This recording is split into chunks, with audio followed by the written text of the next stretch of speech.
It's a part of China. Adam Curry, John C. Dvorak. It's Thursday, October 11th, 2018. This is your award-winning Gitmo Nation Media Assassination episode 1076. This is No Agenda. Reading the IPCC special report so you don't have to, and broadcasting live from the capital of the Drone Star State here in downtown Austin, Tejas, in the Cludio. In the morning, everybody. I'm Adam Curry. And from Northern California, which we consider the Zone Star State, I'm John C. Dvorak. It's Crackpot and Buzzkill in the morning. Wow, first time in almost 11 years you said, you didn't say Silicon Valley. You said from Northern California. I did? Yeah. I've lost it. 11 years was a good time. Good run, John. Good run. It's over now, I guess. Oh, well. Hey, there was finally some news to look at. Well, I thought I got a lot of news to look at. I think we're overclipped, actually, for today. Just evaluating. Yeah. Well, we don't have to no dupes from the last show. No dupes. It's no dupes allowed. Yeah, there was lots of stuff. We not for now, but I did go through the IPCC special report. I am glad. Yes, because I didn't. I knew. Yes, of course you would. Now, what I do expect you did is you went through the Google the Good Sensor leaked document and have an analysis of that for us. I did go through it, but I don't have an analysis. Oh, that's too bad. Here I was, Dad, he was tweeting. By the way, I tweeted myself out. John, ever since you got fired for not having the right attitude about 5G, you've been insane on Twitter. I mean, you're on day or night. You're tweeting this, you're tweeting that. Hey, you should write a book about crazy California. You're all over you even agreed to an interview with Grimerica. I mean, your life is changing. Yeah. The guy keeps saying I blocked him. I don't know where he gets this. No, it's just because we never respond. Hey, come on the show. Like, Well, the fact that we have it on the stream, I figured, I guess I can do this show. Even though you're the one that told me not to. Oh! You are. Et tu, Brutus. Nice. Very, very nice. All right, so we had a lot of pretty fun moments to look at. Although I'm really growing a little bit concerned about what's happening to people. They seem somewhat out of control. There's banging on the Supreme Court doors, there's crying. It's kind of this Kavanaugh vote. To me, felt a little bit like almost like the election again. Yeah, a little bit. People getting just crazy, and a lot of inaccuracies. Here's a quickie. This is Caitlin Thomas from CNN, who just, in passing, just said something which I found interesting. No one corrected her on. Clarence Thomas was seen clapping in the room. Now, this was at the ceremony for Kavanaugh. That the ceremony is swearing in. Clarence Thomas was seen clapping in the room. I don't know if any of the other justices were, but Clarence Thomas, who of course during his confirmation hearings was also accused of sexual assault, was there clapping as well. He wasn't. He wasn't accused of sexual assault. Yeah, I've noticed this, and I think I tweeted about it in my frenzy, which is that Clarence Thomas, as they brought him in, they tried to make it sound as though the whole thing about him was the same as Kavanaugh, which was sexual assault. No, not and at all. And he never once was, under any circumstances, was accused of that. No, it was about inappropriate comments in the workplace. Yeah, inappropriate comments. Yeah. What was it? Pubic hair, silver. Long dong silver, pubic hair, and a Coke can, which, by the way, I totally believe. I do too. I think that he looks like the kind of goofball. Yeah, but Anita Hill was, she worked everywhere he worked. I think she was a fangirl, and then something happened between him, and then she said, "Oh, screw this stuff." I think that's what happened. Just recollecting from back in the day. No, nobody. Wasn't sexual assault, and the fact that CNN, none of this surprises me. They're terrible news people. Yeah, but that makes it so much fun for us. This week in. ABC This Week, which I caught a little bit of, They did a lot of clipping, actually.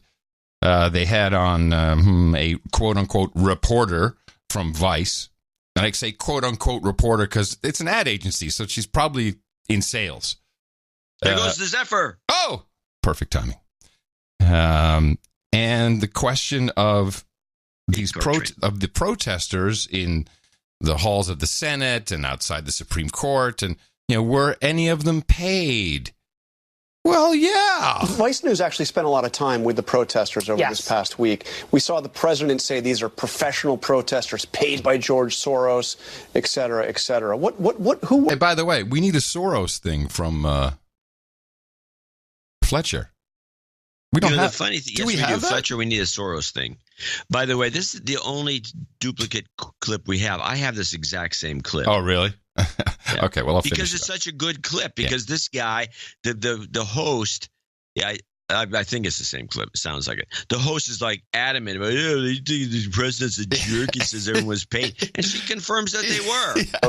Et cetera, et cetera. Who were these people? What was going on? A lot of them were normal people who were mad. Normies. We hung out with a group from Alaska who was very specifically talking to Lisa Murkowski. A lot of them were Native Americans, which also played into Lisa Murkowski's decision. They actually felt a lot of respect for her because she brought them into their office. She had a real conversation with them. And we also saw people who were organized. And that moment with Jeff Flake on the Hill, we talked to one woman who works for Ultraviolet who was paid. She helped steer people in the right ways to be able to confront senators. So there were paid. There were people who were paid by organizations like Ultraviolet to try to harness that energy in a way that would make the viral moments that we ended up seeing. Well, there you go. She admits not just were they paid, but they were paid to harness the energy to create the viral moments that we were witness to. PR is. Thank you very much, Vice Girl. Yep. She said it right there. That was very revealing. The First Lady was asked on ABC about her thoughts, and of course, this is how it is portrayed, just a little snippet. I support the women, and they need to be heard.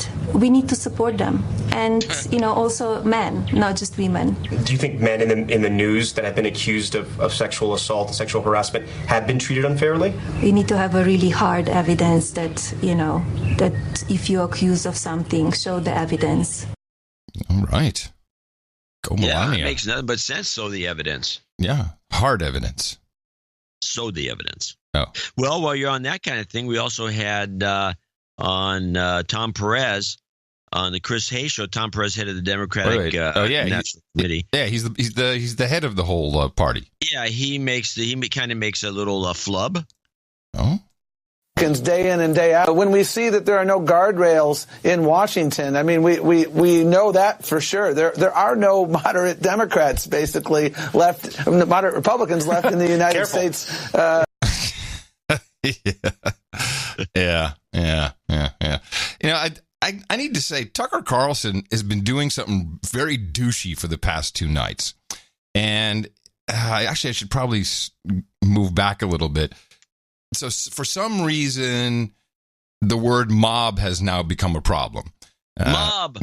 Yeah. If you use the mob about. It's like thug. Yeah. Well, exactly. They haven't quite made it racist yet, but they're saying they will. People who are stopping cars in Seattle, that's not a mob. People who are Portland. I'm sorry. People who are banging on the doors of the Supreme Court and breaking down and trying to rip it open, that's not a mob. That's just people who are angry. Peaceful protesters. And I think this is the clip that kind of started off with Matt Lewis of the Daily Beast, who made the faux pas of using the word mob on Brooke Baldwin's show on CNN. I believe it's the overreaction of the left. When you see people like Ted Cruz getting chased out of restaurants by a mob. You're not going to use the mob word here. It's totally a mob. It is without a doubt. I mean, there's no other word for it. It's a go watch. Put up the mob. Stop. Put up the video. A mob is what we saw in Charlottesville, Virginia, 2 August ago. No, a mob is not what we saw chasing. I'm not saying what they did was right. What about the people who were at the Supreme Court banging on the walls? What do you call that? Civil protest? Or is that a mob? I think it's easily a mob. Yeah, and if it were Tea Partiers, we'd call it a mob for sure. Come on, let's be serious. doing that? Let me move past the M word, because I do feel like that is part of the weaponization of what's happening now on the right. It's the M word. All right, let's look at mob. Oh, this is a very good idea. Of course, we should be doing that. Hold on. Yeah. Large crowd of people, especially one that is disorderly and intent on causing trouble or violence, or crowd around someone in an unruly and excitable way in order to admire or attack them. Uh-huh. Yeah. Oh, wrong. Like it's the M word. That's another verboten word. Write it down. M word. The M word. So Tucker Carlson on Fox News took this, and Hillary Clinton had done an interview while she was after she spoke at Oxford. And the interview was on CNN by globalist extraordinaire, CFR member Christiana Amanpour. Yeah. I realize I've always been saying I've realized I always said Anandpur, but it's Amanpour. The M comes first. Yeah. And so this is what he did with it. Hillary Clinton is so worried, though, about how dangerous the Republican Party has become. Those angry Mormon grandmothers in black bandanas you're seeing in downtown Portland, smashing windows, that she no longer considers Republicans Americans or even fully human. According to Hillary Clinton, you no longer have to be civil to Republicans. You can do whatever you want to them because they deserve it. You cannot be civil with a political party that wants to destroy what you stand for, what you care about. That's why I believe if we are fortunate enough to win back the House and or the Senate, that's when civility can start again. Yeah, when we win, civility can return. So there you have it, the perfect distillation. There's the most recent Democratic presidential candidate, the leader of her party by default, endorsing viciousness openly against her political opponents. See, but this is out of context. And as I've said many times, whenever something is viral, because this clip of her saying that, not with the Tucker Carlson bit, but this clip of, because that's where he gets his material from, or his producers, is from online. It was completely viral. Everyone's playing this. Oh, she's approving. Go mess up some Republicans. But really, in context of what came next, or the entire interview, which actually I pulled a couple other clips from, because I thought she said some really egregious stuff in the interview. This was not it. This is just her way of saying you've got to vote. And here's how she kind of wrapped it around. Here we go.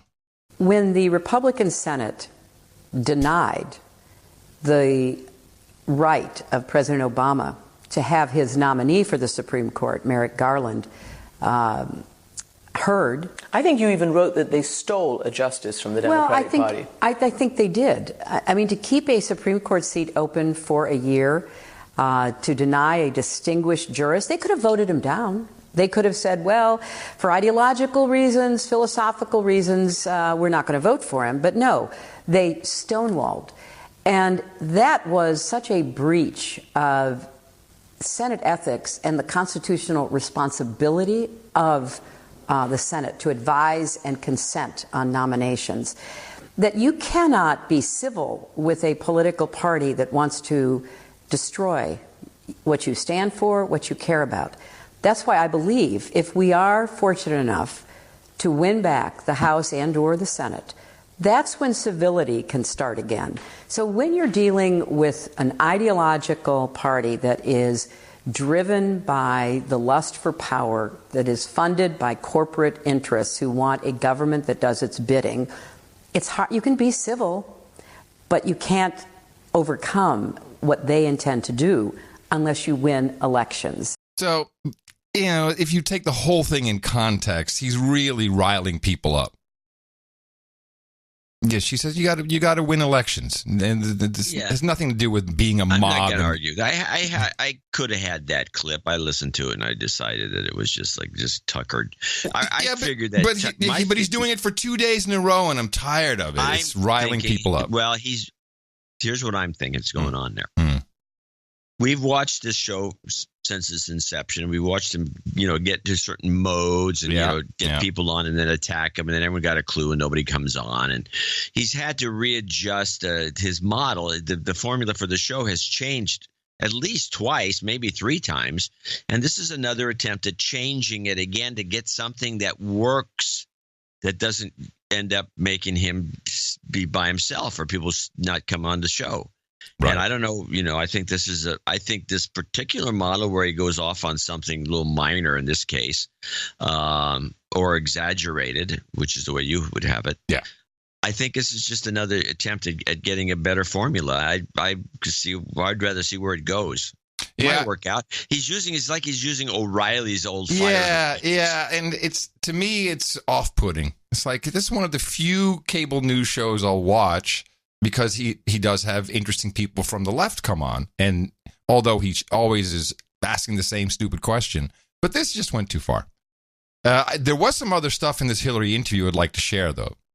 So she had a number of, I found, rather remarkable little bits to say. Of course, with this tour that's coming up, this speaking tour, which she also addresses.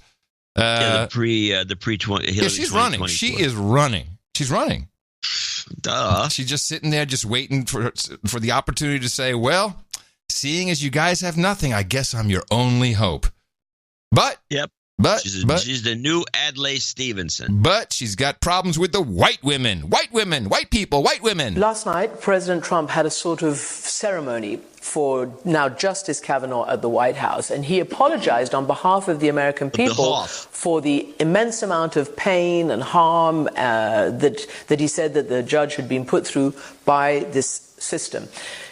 What do you make of that? And what message, including the president's mocking of Christine Blasey Ford for her allegations, what message does that send to women? And remember, women went for President Trump in 2016. White women. White women. All women went for me. And all women. Look, white women have been voting against Democratic presidential candidates for decades now. Really? Yeah, because you're douches. Wait, didn't white women all come out for Obama? Am I missing something? Good point. Please. White women were in love with the guy. White women. Why is it? The white vote has only been won twice in the last 60 years, my husband being one of the two. Lyndon Johnson being the other. So it's not a surprise. It's a disappointment, but it's not a surprise. Well, those guys must be racist then. So why is it disappointing that whites don't vote for your white husband? I mean, whatever she's saying, she sounds racist. And I don't know. It's part of a grand scheme, identity politics thing, and it dissuade the whites from doing anything, as if there's no white. The whole thing is. I don't get it because I think it's counterproductive. I don't think it's working. It hasn't shown any signs of working. I don't know what she's thinking. She's just shooting herself in the foot yet again. Well, but already she's alienated white men. White men are just the patriarchy. We're the problem. Now white women are no good. This makes little sense to me, but let's talk about the Russians. If we don't get smarter, and I include myself in this, and I did not know the extent to which there was Russian interference. I knew there had been some in my election. I didn't understand the pressures from the right wing, frankly, on Jim Comey that would cause him to interfere in the election to my detriment.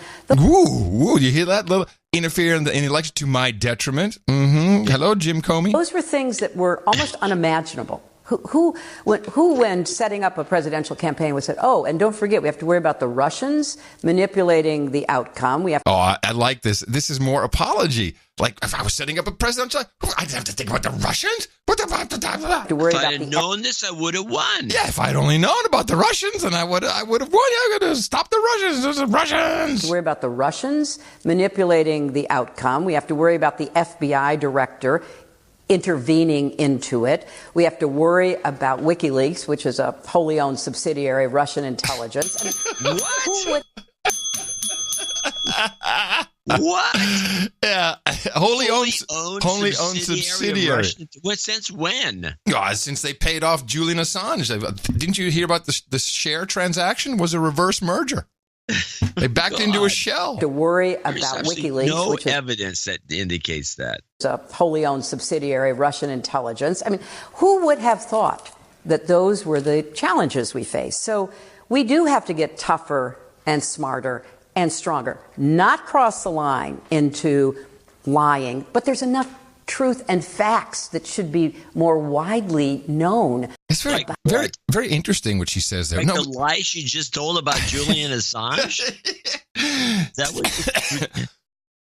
Maybe that's why she said that. Because I was trying to figure out, why are you saying, oh, don't cross the line, don't lie about stuff, but there's enough. And you're right. Maybe it was about Assange and WikiLeaks that she felt the need to say that. Well, I'm not really lying. It's just enough facts and proof to show that it's a wholly owned subsidiary of the Russian government. About what these Republicans stand for, whose bidding they are doing, and where Trump really comes from.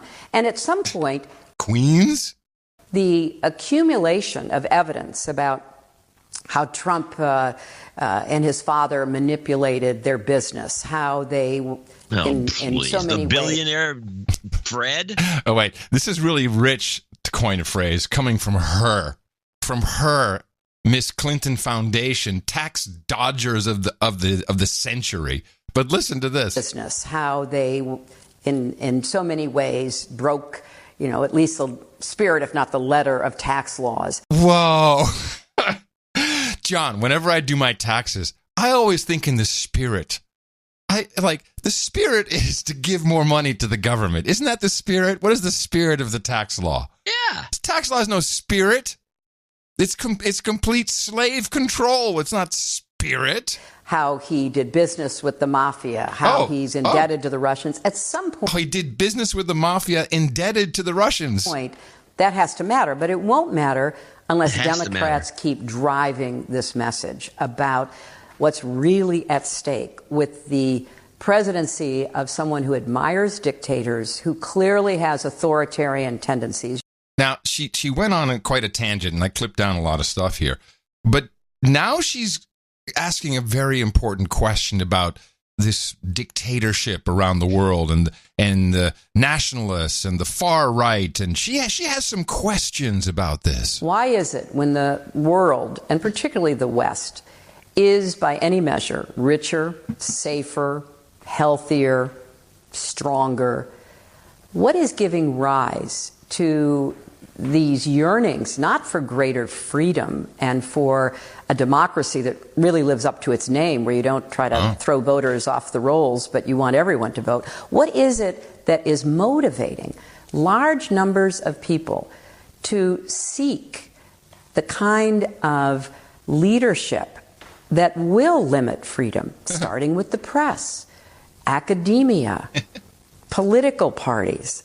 And why is it that so many on the right in the United States and in Europe look to Putin, a known authoritarian? They're all looking to Putin, John. Nobody's looking to Putin. Hey, Putin, what are you doing? Let me look at you. Vladimir, what are you doing today? I have to emulate it. So many on the right in the United States and in Europe look to Putin, a known authoritarian. Everybody on the right, including the Europeans. So many on the right in the United States and in Europe look to Putin, a known authoritarian, someone who has journalists and political opponents murdered with impunity. With impunity. What does that mean in that context, with impunity? What does that mean? Well, you know what? I think just because we want to person this woman a little bit. There we go. Impunity. Define impunity. Because he kills journalists with impunity. Does that mean like on Monday morning? It means the exemption from punishment or freedom from the injurious consequences of an action. Oh, okay. So he kills journalists without getting punished for it. Yeah, he doesn't get punished, although she has to take a lot of grief from her, or that's kind of punishment. What is going on in the minds of 21st century Americans and Europeans that would lead them to say, I just want to have security, stability, and I think we need a strong leader? What? Well, hold on a second. Is that a bad thing? I'm asking you a question. Well, the way she puts it, it's not, because But you do want a strong Isn't that leader. exactly what everyone wants? Security. Everybody says they want a strong leader. They bitch about Trump being insane and unhinged. He's not a strong Let leader. me hear it again. That would lead them to say, I just want to have security, stability, and I think we need a strong leader. Security, stability, and a strong leader. That seems kind of like what everybody Kind of wants. what she ran on that platform. Now, some of it is traced to discriminatory feelings, prejudice, bias, that other people are getting ahead at a greater rate or somehow to their disadvantage of me. And so people look and say, well, these cultural changes, whether it's a woman's right to choose or gay marriage or whatever it might be, that somehow they find threatening. And so there are cultural forces at work that are now spilling over into political allegiance that is often described as tribalism. So, yeah, I want my freedom, but limit hers. Take away her right to choose. You're just rambling. And you know what? I shouldn't have to sell a cake or provide a service to a gay person because that impinges on my freedom. And all of a sudden, you start to see the atomization and the fragmentation. All right. Let's see, what do I have left here? Oh, yeah, this was... Atomization, fragmentation. She doesn't know what she's talking about. She's completely off the rails. Yeah, she's just using alliteration everywhere. She's very aware of what's going on with the China social credit score system, which is not something everybody's aware of, I don't think. It hasn't really been subject to any they're real aware deep of it. analysis. They think it's a good idea. Oh. The Chinese are engaged in constructing a surveillance state that will surveil everyone. You don't have to live in Western China. You can be in Beijing or Shanghai or any other part of China where the Han Chinese live. And you're now going to be subjected to facial recognition, to something they call a social credit score, where you get points from your government for doing things your government approves of, and you get, apparently, demerits and maybe even punished for doing things your government doesn't approve of. Now, you can tell she's liking the idea. She's like, this is interesting. She's digging it. Yeah. Who's making those decisions? There is a very concerted effort by this current Chinese government to prevent the internet from influencing opinion inside China. That's exactly what you want too. Now, as they develop these tools, and they're very sophisticated, they're very sophisticated. They're going to sell them. Oh. And it won't necessarily just be the Russians who are competing to apply such tools. The Iranians, the North Koreans, who already have a police state, but can actually impose even greater control through this. Other countries that are electing populist or nationalist leaders who are creating authoritarian regimes, even if they were first elected. So it's not going to only affect the Chinese people. She's got her checkbook ready, from what I can tell. It's like, this is great. I can buy that from the Chinese. What does she bring up the Han Chinese for? Well, because the question was a little more involved and about Muslims in China and how the Chinese are putting them in internment camps and stuff. Yeah.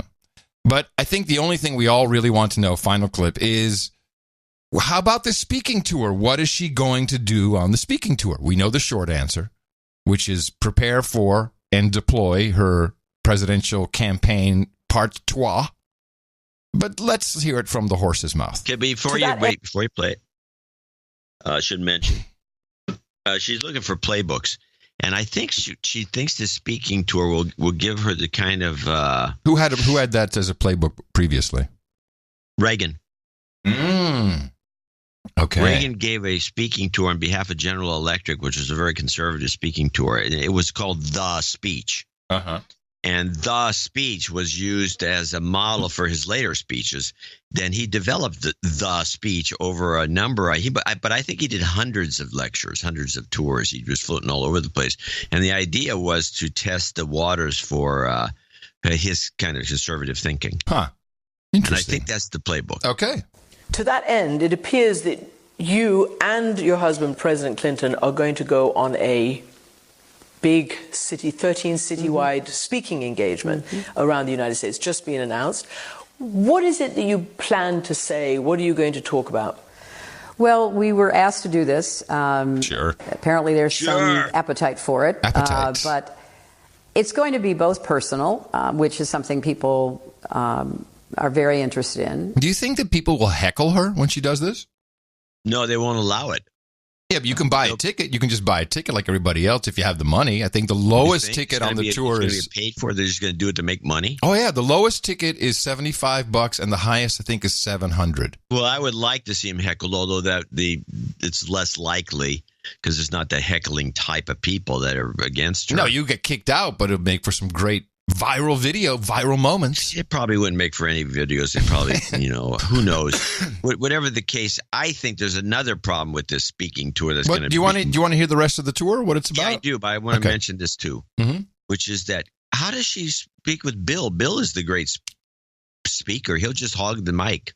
Well, she does this. She brings this up listen to it. Obviously, I'll talk about my grandchildren. But I think from my perspective, it will be also answering questions about what's happening in our country and the world. Both Bill and I are deeply concerned. Earlier in the interview, you quoted what Rahm Emanuel said about Bill. And, Bill had to be incredibly strong. First to get elected, then to get reelected, and to survive. And it was not easy by any means, obviously, but he really believes that Democrats have to be tougher and have to stand up to the bullying and the intimidation. What? By the way, I think if and when she runs, I'm pretty sure she will, they do this speaking tour, and I presume they'll time it pretty close towards an announcement. She can still pull off the old Kill Bill trick just before the election.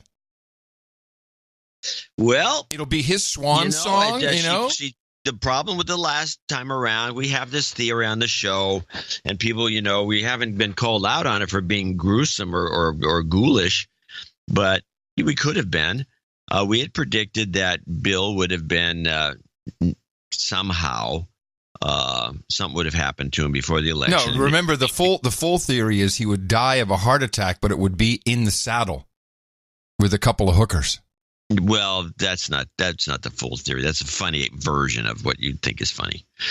It was your funny. Probably was, but I wasn't serious. But getting him killed so he could have draw a lot of attention to how his balanced the budget and all this stuff, and to get Hillary elected. Yeah.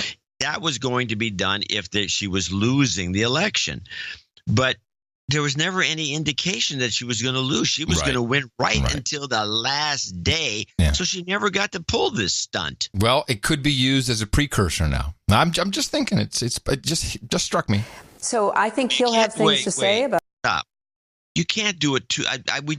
But I don't want to say this. This is the same debate we had before. The timing is everything. Yes. You can't do it too soon. No. But that all depends on the tour. I don't have the dates of the tour. And by the way, this tour, it maybe could happen during the tour because it's going to be apparent that you can't tour around with Bill. You just look like his sidekick. Bill, but also Bill is speaking pretty slow these days. Yeah, but he gets all jacked up in front of an audience. He can move. I've seen these guys. I went to, not to go too far off base, but I got to watch Arnold Toynbee give a speech once. Who's that? And I later tracked him down so I could get him to autograph a book. Who is Arnold Toynbee? Arnold Toynbee is one of the greatest historians ever. Oh. And he was in his 80s or something when he gave this speech. He gives this rousing speech about, world change and everything else. And then when you go to meet him, the guy's walking dead. So some guys are pretty good at jacking themselves up in front of an audience. Yeah, some guys are like Weinstein. Oh, no. I'm sorry, jacking up. Up to the bullying and That's the intimidation. In front of a plant. So I think he'll have things to say about his own experience and how it applies here. It was hot. I will certainly have a lot to say about what's going on in the world today based on not only my Secretary of State years, but my travel. And my book, What Happened, which came out in paperback, which has an afterword where I talk about these threats to democracy. I don't want it to be too serious because I think a lot of people will be coming just to see us, to show their support. No, support for what? Support for... Get on the mailing list. To show their support. The support for what? To support her income? No. They're showing support for what? Good catch. The support for what? Because she's running. Came out in paperback, which has an afterword where I talk about these threats to democracy. I don't want it to be too serious because I think a lot of people will be coming just to see us, to show their support, to be part of a gathering of like-minded folks.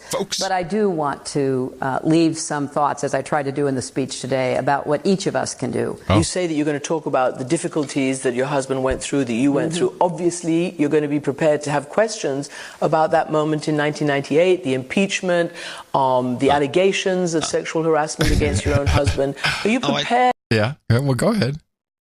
I thought they were going to talk about how the troubles he went through when he threw out his back stealing furniture from the White House after they left.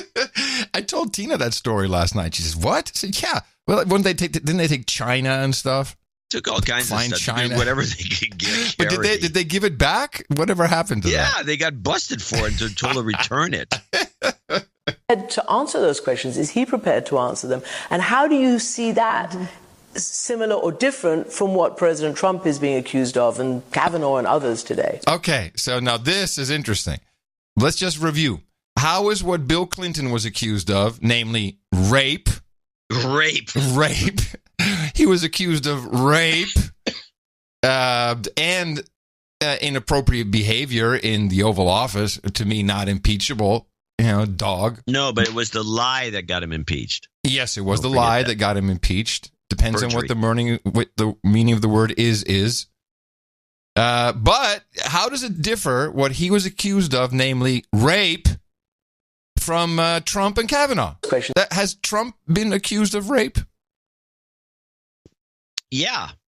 Okay. If you remember that bull crap 13-year-old thing because he went with Jeffrey Epstein, Clinton's buddy, on the island, supposedly. This is a lot of nonsense. No, well, but they were women who actually said he raped me. Kavanaugh? That's Clinton. Also Trump. Who? Yeah, exactly. The woman who was on the island. She that was never documented. It was just a phony story that they printed. Okay, thanks. Just go with the flow. Okay. Kavanaugh. Now, was any rape accusation there? Was that? Let's just he just rolled over on somebody. Let's discredit the Avenatti accusation since everyone else did, except for the media. All right. But is it different? Allegations of sexual harassment against your own husband. Are you prepared to answer those questions? Is he prepared to answer them? And how do you see that similar or different from what President Trump is being accused of and Kavanaugh and others today? Well, there's a very significant difference. And that is the intense, long-lasting, partisan investigation that was conducted in the 90s. Great answer.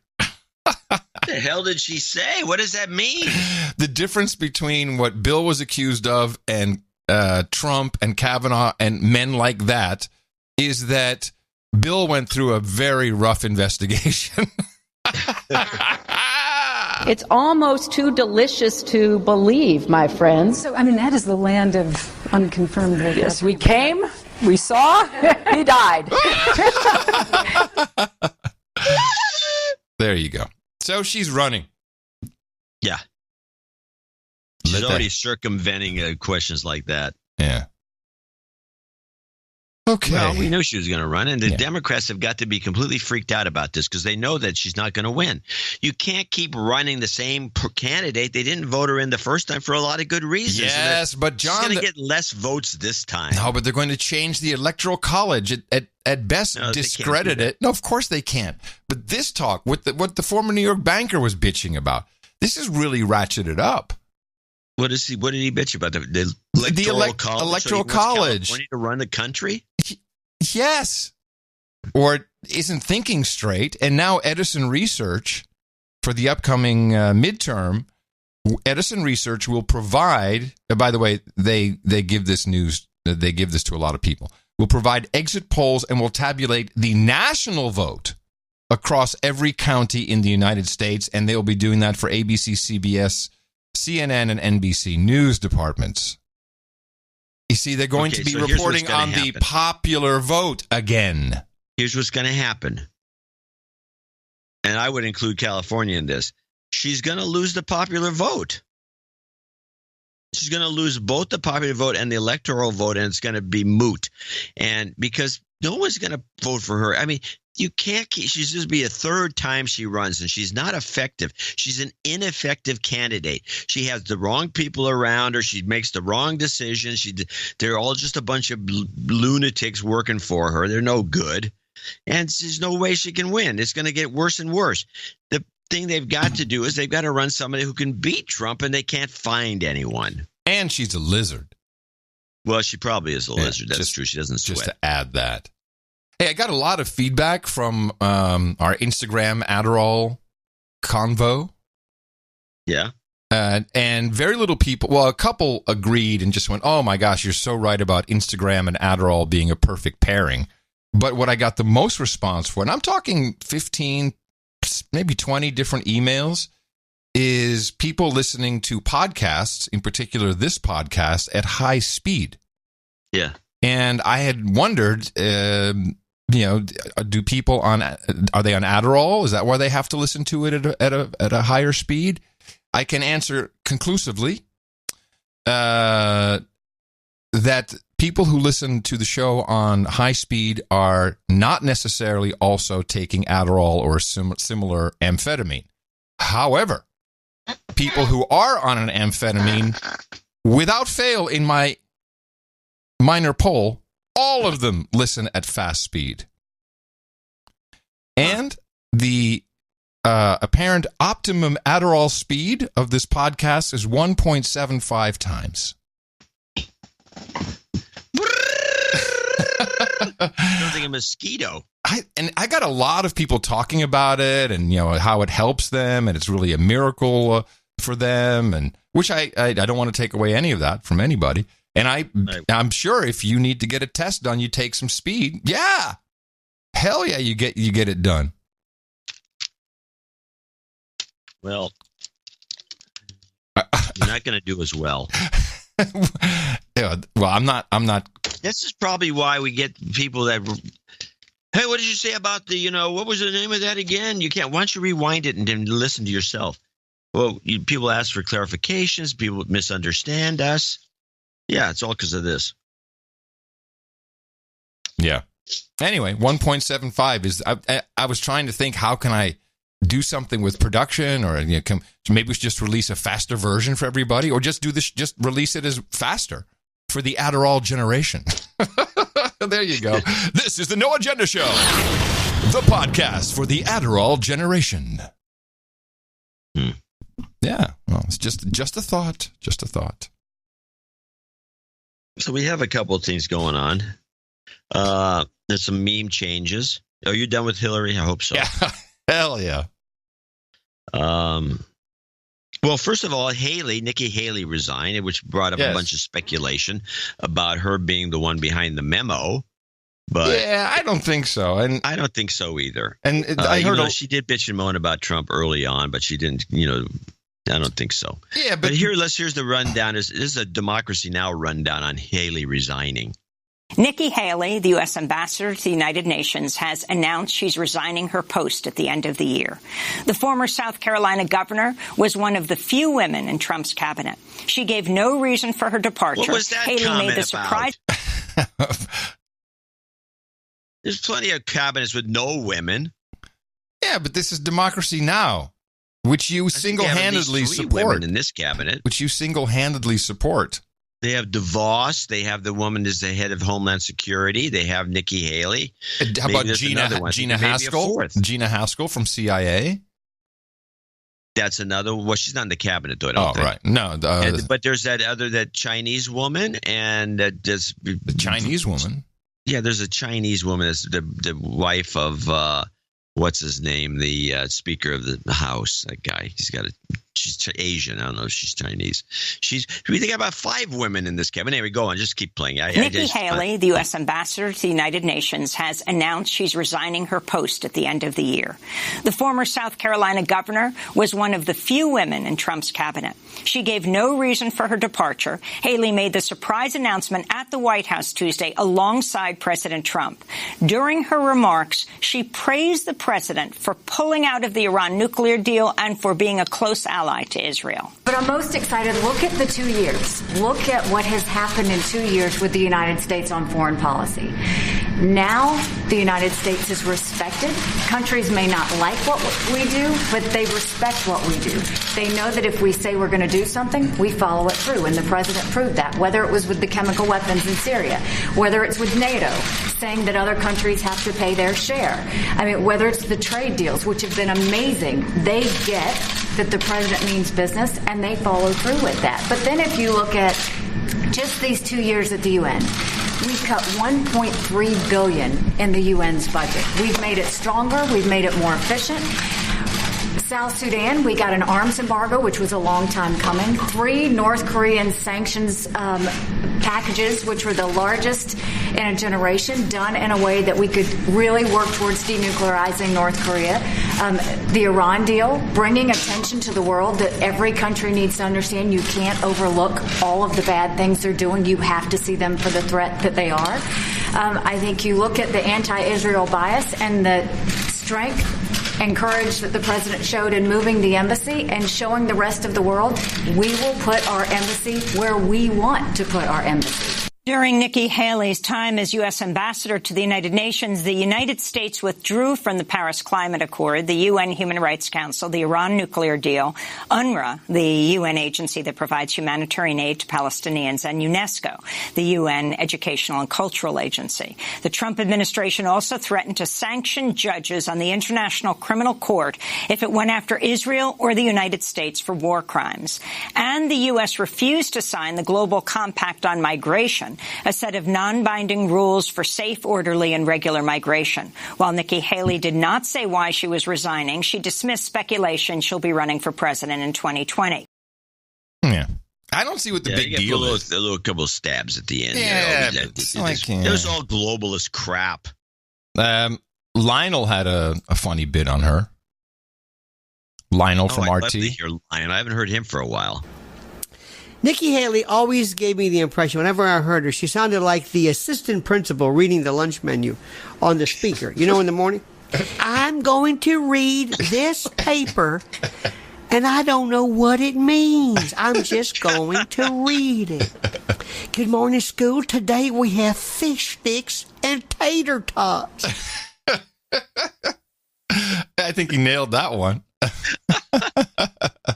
That's good. I'll give you that one. Give you a borderline clip for that, actually. Oh, thank you. I don't really deserve it. It's one of our producers made that. So they had somebody come, well, it's because, Haley hates Trump, and after the Kavanaugh thing, she quit. But it turns out that she actually told Trump 6 months ago that she was going to quit. That's what I heard, too. Yeah, so that's bull crap.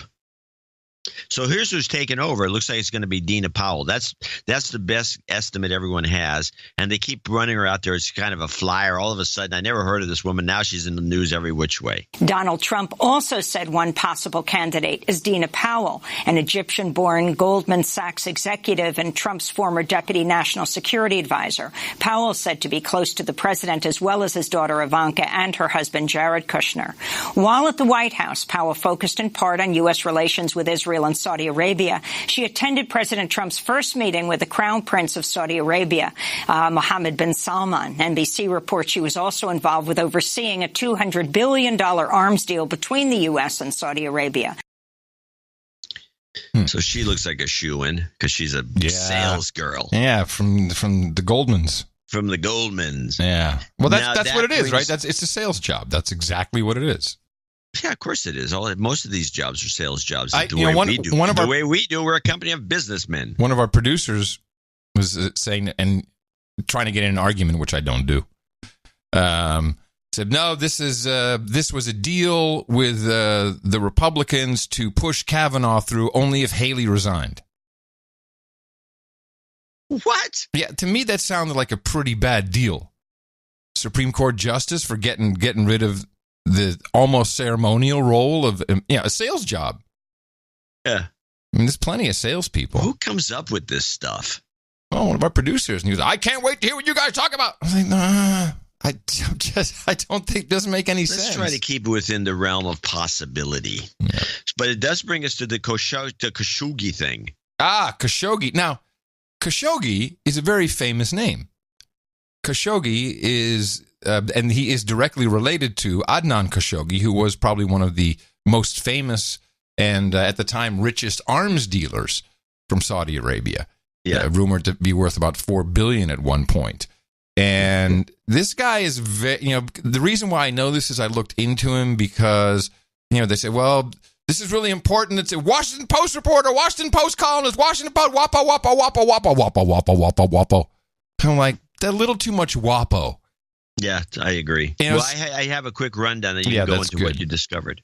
Saudi journalist NBC Rap. Tonight, new images on Turkish television released by authorities there, showing an alleged 15-man Saudi hit team arriving in Istanbul on 2 private planes, then leaving their hotels. Their suspected target, a Saudi dissident, Washington Post writer Jamal Khashoggi, last seen entering the Saudi consulate in Istanbul the same day.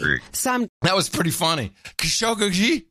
Isn't it Khashoggi? I mean, that's what I've always... Yeah, it's Khashoggi. Khashoggi. A Saudi dissident, Washington Post writer Jamal Khashoggi, last seen entering the Saudi consulate in Istanbul the same day. Some Turkish officials tell NBC News they believe he was killed inside. Today, the White House demanding answers from the Saudi rulers after an emotional appeal from his fiancée. We're in contact with her now, and we want to bring her to the White House. It's a very sad situation. It's a very bad situation. And we want to get to the bottom of it. Khashoggi is a leading critic of Saudi Crown Prince Mohammed bin Salman, the young leader closely allied with the president and his son-in-law, Jared Kushner. Kushner, National Security Advisor John Bolton, and Secretary of State Mike Pompeo have all talked to the Crown Prince about Khashoggi as pressure builds for answers. If this man was murdered in the Saudi consulate in Istanbul, if it did happen, they would be held to pay. The Saudi leaders denying any involvement in the journalist's disappearance. So, without going too in-depth into a lot of this, I can just kind of abstract it all into... Initially, I was thinking, well, somebody wants some kind of conflict with Turkey. And, maybe we want some kind of conflict with Saudi Arabia. And the further I get into it, it looks like, and let's wait for the bills to hit the floor or to be proposed or become public. I think they're looking for some kind of Magnitsky-type act against Saudi Arabia. Someone is trying, Trump is buddies. There's a whole bunch of reasons for that, although in the global warming segment, we'll talk a little bit more about it. But that's what the Magnitsky Act is, where you can just kind of have a bill that says these guys can't come in here. Well, there's a number of fishy aspects to this. Why do you need 15 guys to kill a guy? To me, it's all fabricated. The way this is told and explained, it is too. it's I fabricated. think the whole thing is fabricated. And why would you do it in a consulate if you want to assassinate the guy? It doesn't seem like a great place. No. Now, MI6 supposedly came in with their analysis. Did you hear that supposedly they killed him, chopped him up into little bits? And they carried him out in suitcases. Suitcases dripping with blood, I guess. I have no idea. So they sent 15 guys in to get him into consulate, to trick him to going in there for some paperwork. His girlfriend, his fiance, with her brother and a couple other people are outside waiting. Why don't they go in with him? He's just going in to get some paperwork. Yeah. You can go into consulates. You can go in and out. Of course. So why doesn't she go in? No. She's going to stay outside. So that doesn't make any sense. And so he goes in, and then he never comes out, although we don't know that for sure. Maybe he came out disguised. Maybe there's a million things that could have happened. We don't know. We haven't seen all the footage. They say, well, he left. Well, there's nothing to prove that. And then, but she's still outside. And the whole thing is so fishy. Well, and it makes no sense. You don't need 15 guys. And they keep making a point of that. And they came in 2 private planes. Like, okay, good for you. Let me give you some details on Khashoggi. By the way, I just want to mention this last thing. MI6, according to one other report, this thing that it was in the Washington Post was, who knows who was behind it. The guy who wrote it up it does a lot of security stuff. The MI6 was, oh no, they grabbed him. They're going to do a rendition. I don't know how they're going to get him out. They're going to do a rendition. So they injected him with something to knock him out, and it killed him. That's the one MI6 interpretation. Because it makes so much sense. Well, I'll tell you why they're mad at him. He did flee the country, Saudi Arabia. Let me see. In December 2016, The Independent, citing a report from Middle East Eye, said Khashoggi had been banned by Saudi Arabian authorities from publishing or appearing on television for criticizing U.S. President-elect Donald Trump. Khashoggi also criticized Saudi-led blockade against Qatar. Khashoggi has followed Osama bin Laden's career since the 1980s, had interviewed him several times. He knew bin Laden during his formative years as a radical Islamist. Both families are intertwined. Interviewed him in Afghanistan in 1987 during the fight against the Soviet troops. He also met bin Laden in Tora Bora, and the last time was in Sudan in 1995. It is reported Khashoggi once tried to persuade bin Laden to quit violence. Can you quit violence? Yeah. Quit violence. Yeah. But I think that this is clearly someone pushing against the Saudis. And if you know what? When we get to the global warming segment, it could easily be Trump himself who wants to. I mean, although this seems a little far-fetched for even him to come up with something like this. But there's a lot at play with the Saudis at the moment. But first, I'd like to thank you for your courage to say in the morning to you, the man who put the C in cracker, John C. Dvorak. In the morning to you, Mr. Adam Curry. In the morning to all ships at sea, boots on the ground, feet in the air, subs in the water, and all the dames and all the knights out there. And in the morning to everybody in our troll room. Hello, trolls. NoAgendaStream.com, where you can, where you can listen live. We got our troll room right there. You don't even have to identify yourself. You can be completely anonymous. Be a troll. Come on by the troll room. Be a troll. And we want to thank... Be a troll, be a troll. All the world loves a troll. A little hint there for somebody. In the morning to Martin JJ. Good to have that name back on my list. Martin JJ has created many fine pieces of artwork and saved the show in many ways with his always running backup recording systems when something breaks down in the studio. By the way, that's only happened on Mac so far. Martin did the artwork for episode 1075. The title of that was CIA Paid Me. And this was nice. It was, we had a lot to choose from again. But this was the little icon for the Smart News app, which we laughed about their commercial, and he incorporated the No Agenda logo and wrote on it, really smart news. And it was a pretty piece. It made a lot of sense, and it was great to have Martin JJ back on the list. And we thank all of our artists. We love your artworok. It is a part of the value for value system. People like the recognition. Also, throughout the network, our value network, we have noagendashop.com, where the guys there are printing up T-shirts and mugs and other paraphernalia with this artwork, and they split the profits, a third for the show, a third for them, a third for the artists. It's fantastic. noagendaartgenerator.com. Again, highly appreciated. And with that, we also get a lot of value from people who send us money to keep the show going. It's one of the main ways you can support the work. It's been working for 11 years. Are you still looking for your spreadsheet? I can't stall much more than that. No, I'm not. I know I got the spreadsheet up, but the problem is I'm looking at this last, the anonymous one. It's the line 9, and I'm trying to decide. Oh, here it is. Okay, I'm set.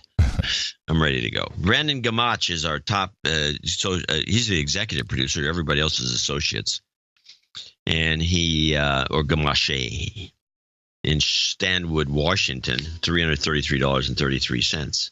Greetings, grand creators of digital entertainment excellence. I hope this donation finds you in good health and spirit. On this day, 33 years ago, I was given the gift of life, and after 33 revolutions around the sun, I'm pleased to say that your 33 revolutions around the sun would be 33 years. Okay. I am pleased to say that yours is truly the best podcast in the parts of the universe I have been so blessed to observe. Being that today is my 33rd birthday, I thought it only fitting to celebrate my involvement with the New Agenda Cult of Consciousness with a 333.33 donation and offerings of fentanyl and Four Loko for the round table menu. What is Four Loko? I don't know. Fentanyl, I know, but fentanyl and Four Loko? It's something Washington they sell up there. I have no idea. It's something they sell up there. I've never heard of Four Loko. Do you get that with your fentanyl? Is that typical? Or I don't know. It doesn't sound healthy. I'd like to give a shout out to my smoking hot girlfriend, Sky, who makes these arduous trips around the sun worthwhile. I want to thank you, John and Adam, for the hard work that you do, as well as the entire No Agenda community for everything they contribute, even all the douchebags. No karma necessary, but I think a 33 is the magic number jingle would be a nice bow to top this gift. Cheers. Nice way to celebrate your birthday. Thank you. You're also on the list for the segment. And the Four Loko is caffeine and malt liquor. Thanks, Troll Room. 33, that's a magic number. It's the magic number. You've got karma.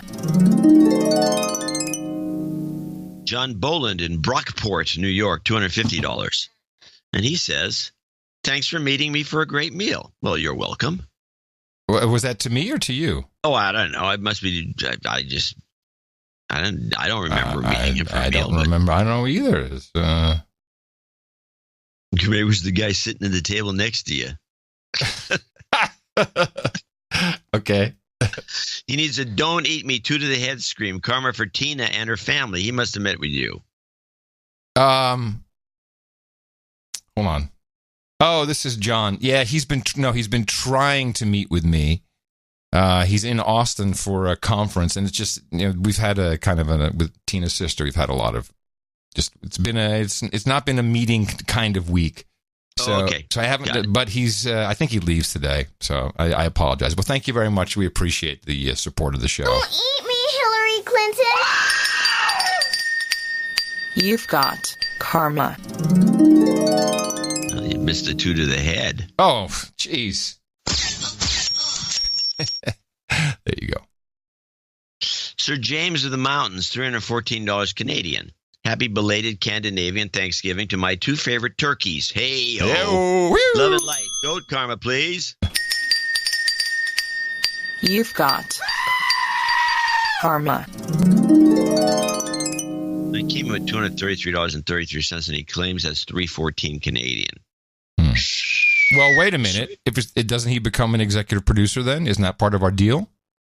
That's what I'm thinking, so we'll bump him up. Okay, bumped up. Peter De Jong, $203.53, and that is in Canadian. Spuzum! And he claims to be from Spuzum. I said claims to be because his checking account doesn't reflect that, but okay.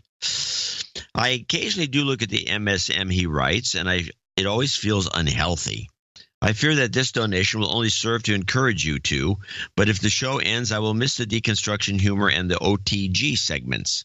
Peter, $123.45 and 8008 in honor of Justin Trudeau, and he wants some respect.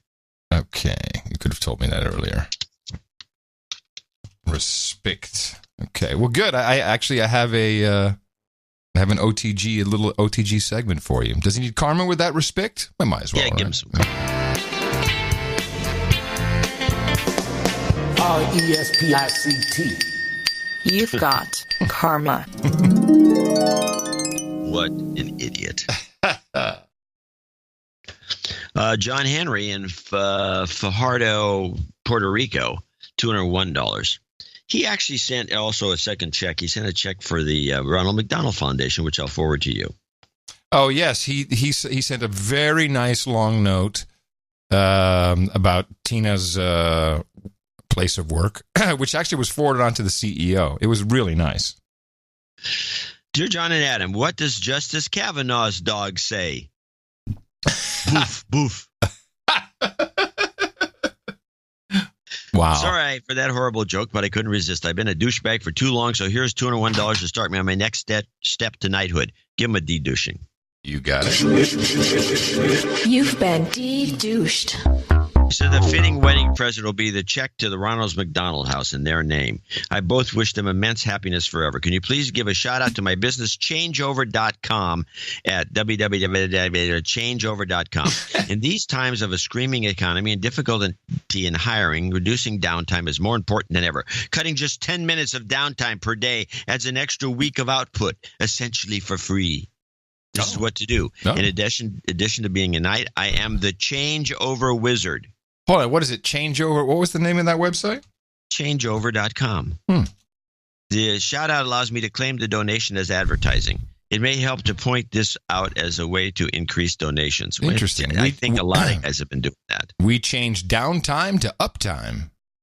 A couple weeks ago, you mentioned the Amazon was banning books like Bang Estonia as unsuitable.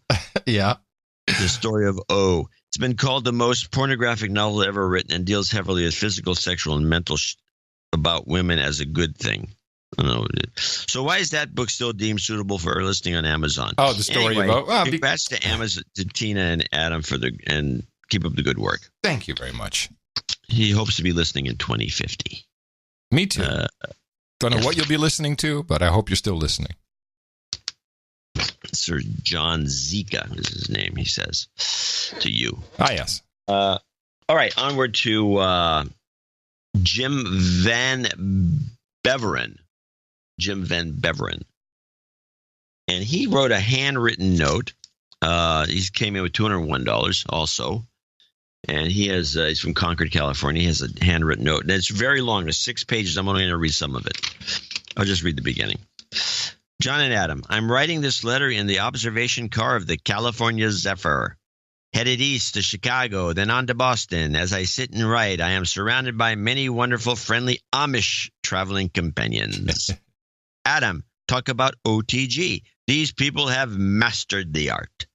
4 days to cross the continent, I wanted to get a feel for my country. The whole country, not just the coasts. It's big. America's big and empty.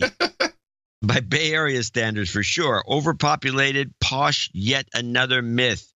These people I've met on the train have been great. A cross-section of real America, with a few Europeans for variety. Amtrak dining cars have tables that seat 4 bench seat style, so a couple of traveling across country will have new dining companions and varied conversations with every meal. This helps transition or transform the trip across the country into a journey. A land voyage on wheels of steel. I know John would want at least a passing comment on the Amtrak dining experience. What can I say? Amtrak, with a limited menu, serves passable plastic cutlery cuisine. The wait staff is, however, pleasant and made the meals enjoyable. Enough of that. On to business. This is my first donation. You give him a de-douching. Okay. You've been de-douched. I cannot stand being a freeloader. I could not stand being a freeloader any longer. How can one listen to the so entertaining donation segment and not donate? The hypocritical burden had become unbearable. Now, as a contributing member of the NA Club, I'd like to throw my 2 cents in on the Dimension A, Dimension B dilemma. And he goes on with the exposition, and he says, he finally summarizes, the true split, he says the split's bullcrap, but the true split, the fundamental dichotomy is globalist versus nationalist. The fundamental tenet and cherished belief of each side being, for the globalists, equality, a justice for all, for the nationalists, independence and self-reliance. Does he really talk like that all the time? I believe that's what he talks. I believe he don't. I see, as a writer, I can pick up the voice. Ah, yes. This is one of your many talents. This is true. Yes, I can pick up the voice in the writing, and then I can kind of express it as best I can. I'm not great at it, but I think I come closer than most people. Anyway, he goes on, and it's a very entertaining letter, and I appreciate all it. handwritten. Yes, all handwritten with a pencil. Oh, wow. Except once his pencil broke and he used an ink pen for one of the pages. I'm going to give him a karma. Does he request anything specific? Well, let me look. You go to page 10. Here it is. He wants a little girl, yay, and a listen to that train. Oh, that's interesting because he's a foamer, obviously. So I already had that all queued up for him. So. Yay! Oh my God! Oh, that's the goat foamer. Sorry. Listen to that goat! Sorry.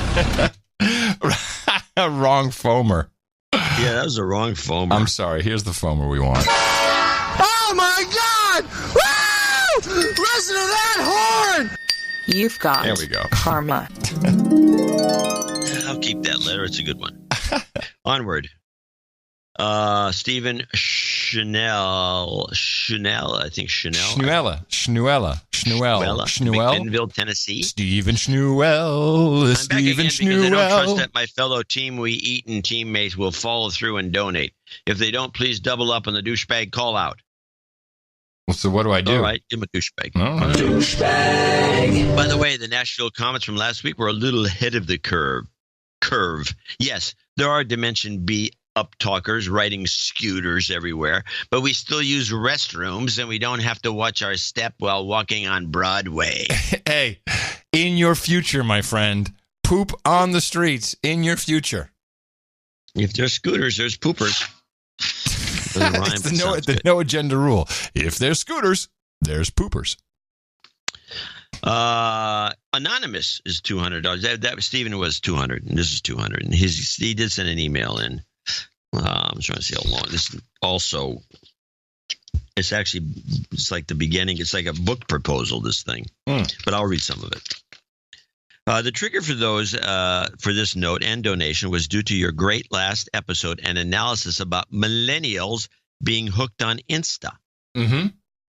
Is this the note you read earlier? No. And it's called as it's called in Sweden. It's called that here too. Yes. And Adderall, and subsequently smoking weed during nighttime to be able to go to sleep. sleep. Just yes. wind down. Yeah.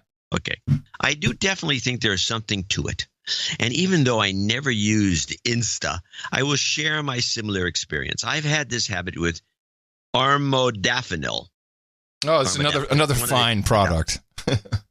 But you get that stuff is actually a lot easier to deal with. And weed for about 4 years at the end of my university studies and in the beginning in my qualified work life. Although armodafinil has been a lot less euphoric and has a lot longer half-life, the addiction potential is nowhere near that of Adderall, which I have not had the pleasure to indulge due to it, as far as I know, seems to be very illegal everywhere except in the United States. Hey-o. Yeah. Maybe if a European pharmaceutical company had the patent, things would have been different. Yeah, but hello. The downside is the lack of a kick and euphoric effect was that, well, I excelled at work and was able to come down in the evening. My social life and skills and interests thereof were deteriorating. I was happy to tell you I'm a year free from abusing weed and now only do it occasionally with friends in a healthy manner. I still do use and love armodafinil, although I think it is a wonderful nootropic, which is a brain stimulator thing, and have jokingly convinced myself that I am self-medicating ADHD, which does seem to be the new black amongst my generation. Huh. There you go. I do not know everyone shares the same positive experience with armodafinil or modafinil as I do, and it affects people differently. I do recommend people to try it. This is the stuff that the Air Force pilots use to stay alert. So if anyone wants to, modafinils is the one we use in the United States. Contributing to my ease, silence 4 months at least. I do not abuse weed and sex. Okay, blah blah blah. I've appreciated your increased reporting of Sweden in recent shows, and even though I felt the need to get out to escape the social and cultural climate that ensured economical decline in my home country, I still do love some parts of it and hope it all ends in the best possible way.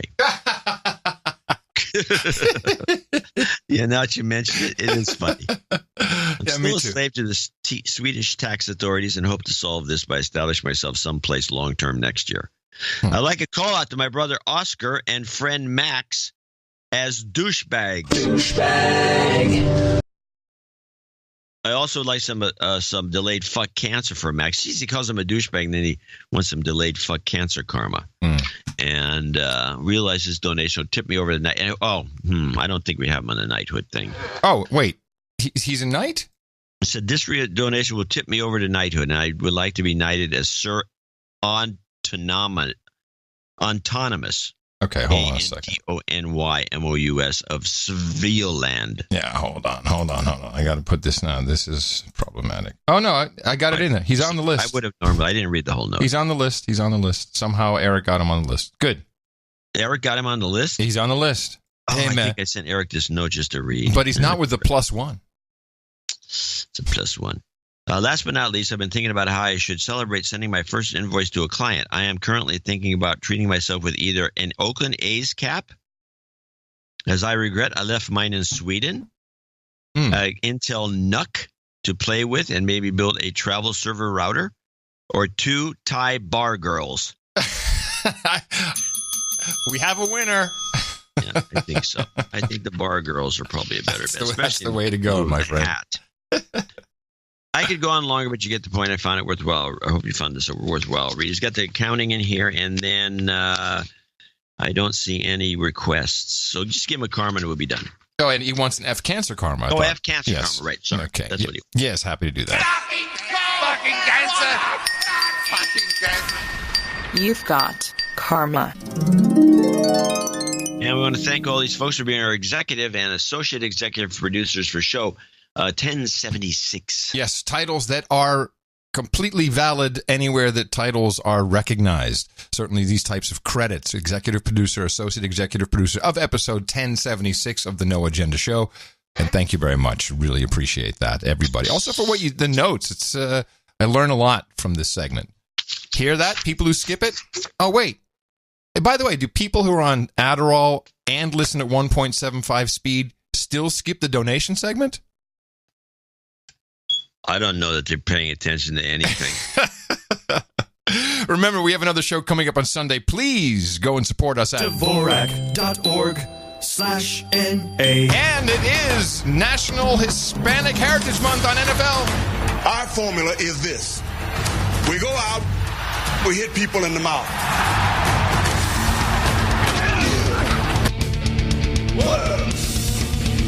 Order. Shut up, slave. Yay! Shut up, slave. Should have said ESPN. ESPN. I don't play clips from Scott Adams' Periscope because he tends to have it's about a 45-minute ramble, and they're hard to get anything concise out of there. But he does come up with some good stuff once in a while. This particular one, I think you should promote it a little more. This is a funny idea that he got from Twitter, and he talked about a little bit. I did take a lot of the spaces out, so it's a little tighter than it would normally be. But I want to play it because I just think this is a damn good idea. This is Scott Adams on Democrat gun control. Somebody on Twitter suggested that since the Democrats seem to have a temperament problem, and at the same time, the Democrats are anti-gun. All right, so put these two together. Democrats are anti-gun. And they also seem to have a temperament problem because they're rioting and they're doing the cathartic theater thing. So somebody suggested that we pass a law that Democrats can't own guns. Now, the first time you hear that idea, passing a law that says Democrats can't own guns, the first time you hear that, you say to yourself, well, that's a ridiculous, just joke idea. But here's what's so funny about it. If you're a Democrat, don't you believe that some gun control is better than none, right? So if you were to say to a Democrat, let's just be completely rational here, Republicans will never give up their guns, but you Democrats believe, that more guns is worse and more people with guns is worse. So why don't we start somewhere where we can all agree? Let's just start where we all agree.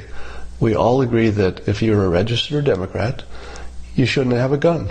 Now, would Democrats disagree with gun control for Democrats?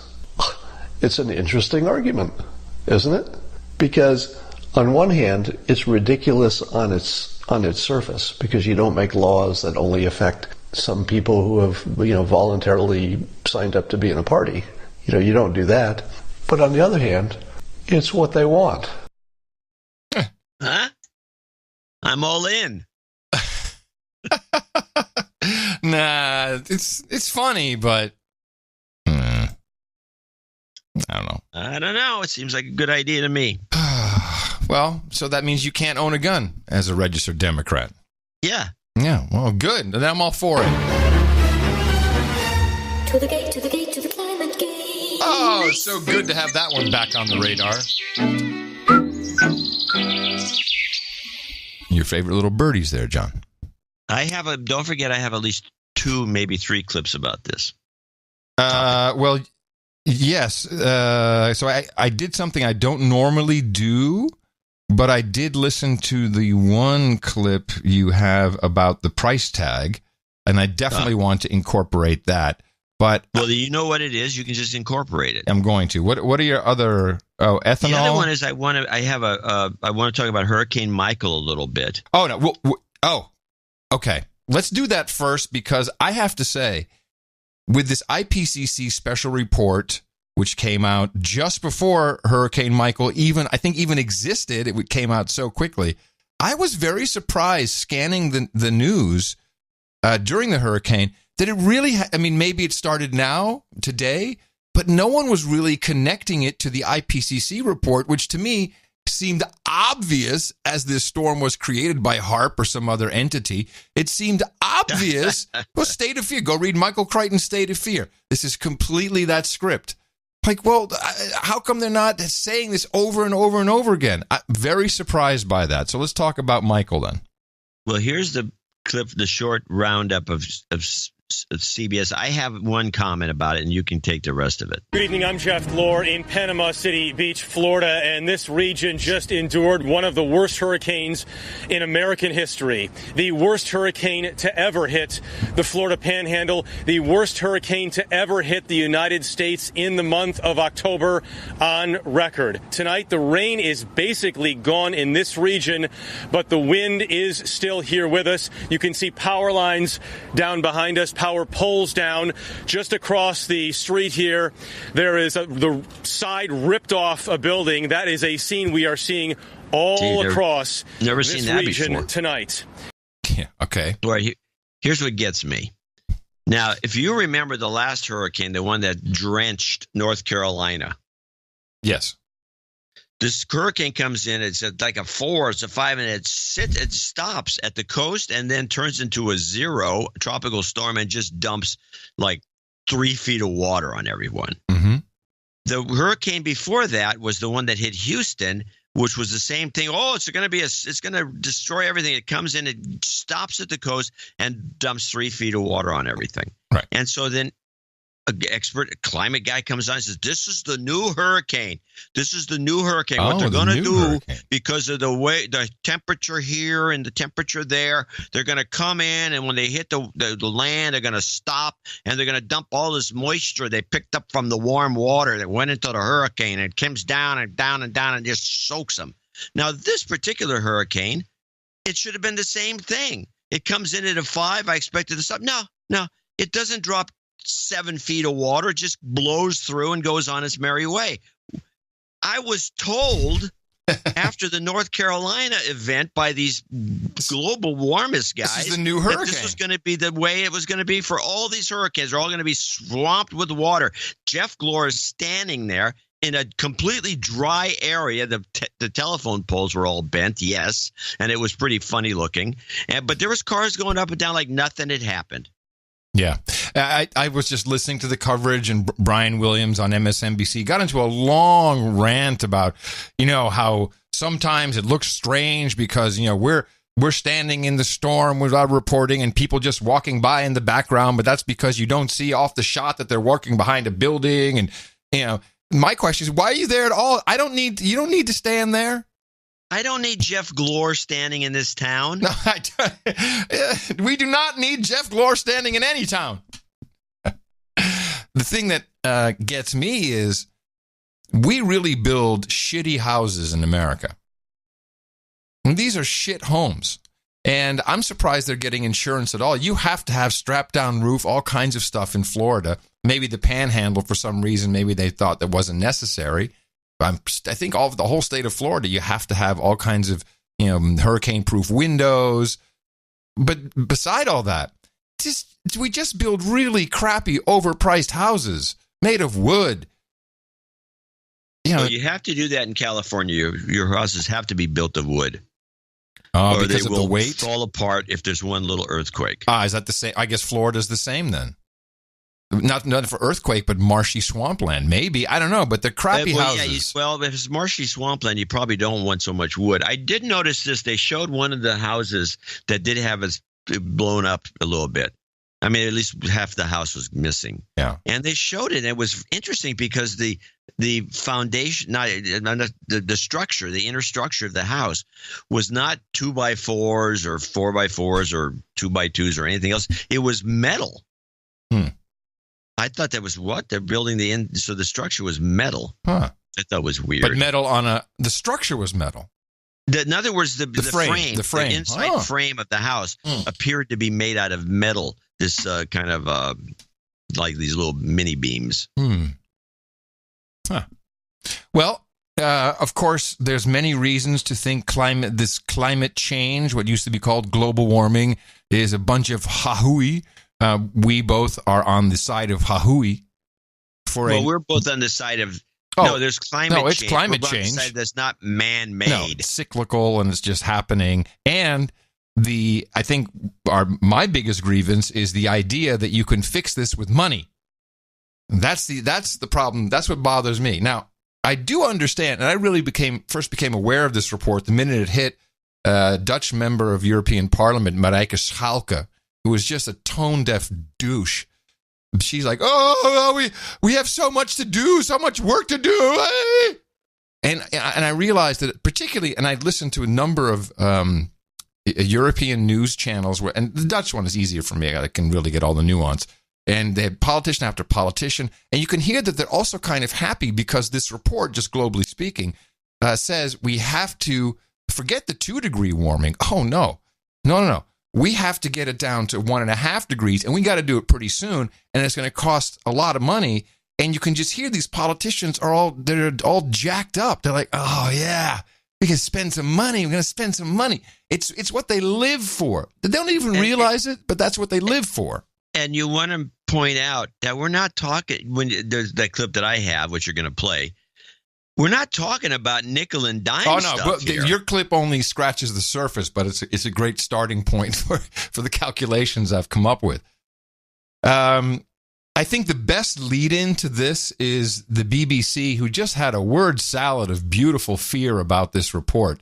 This is the lead-in and background. Now, you might be forgiven for thinking that some joined-up thinking has been taking place, or perhaps it's just by far the most important issue of the day, the existential threat to us all posed by climate change. You talk through it. I just want to reiterate what she said. The existential threat to our soul, John. Our soul. It's by far the most important issue of the day, the existential threat to us all posed by... Oh, no, it's all. I'm sorry. I thought you said soul. To us all. To us all. It's an existential threat to us all. So we're all going to die. For thinking that some joined-up thinking has been taking place, or perhaps it's just by far the most important issue of the day, the existential threat to us all posed by climate change. On the day the Nobel Prize for Economics is awarded to 2 men for their work on climate change and innovation, Professor William Nordhaus and Paul Romer, we're seeing the publication of a major UN report on the subject. The report says that society must enact unprecedented changes on how people live to prevent catastrophic changes to the planet. It comes from the Intergovernmental Panel on Climate Change and says dramatic changes are needed on energy consumption, travel, building methods and the food that we eat. Let's speak to Matt McGrath, who's our environment correspondent. He joins us from Incheon in South Korea, which is where the report was published. Matt, just outline for us the kind of dramatic key messages of this report.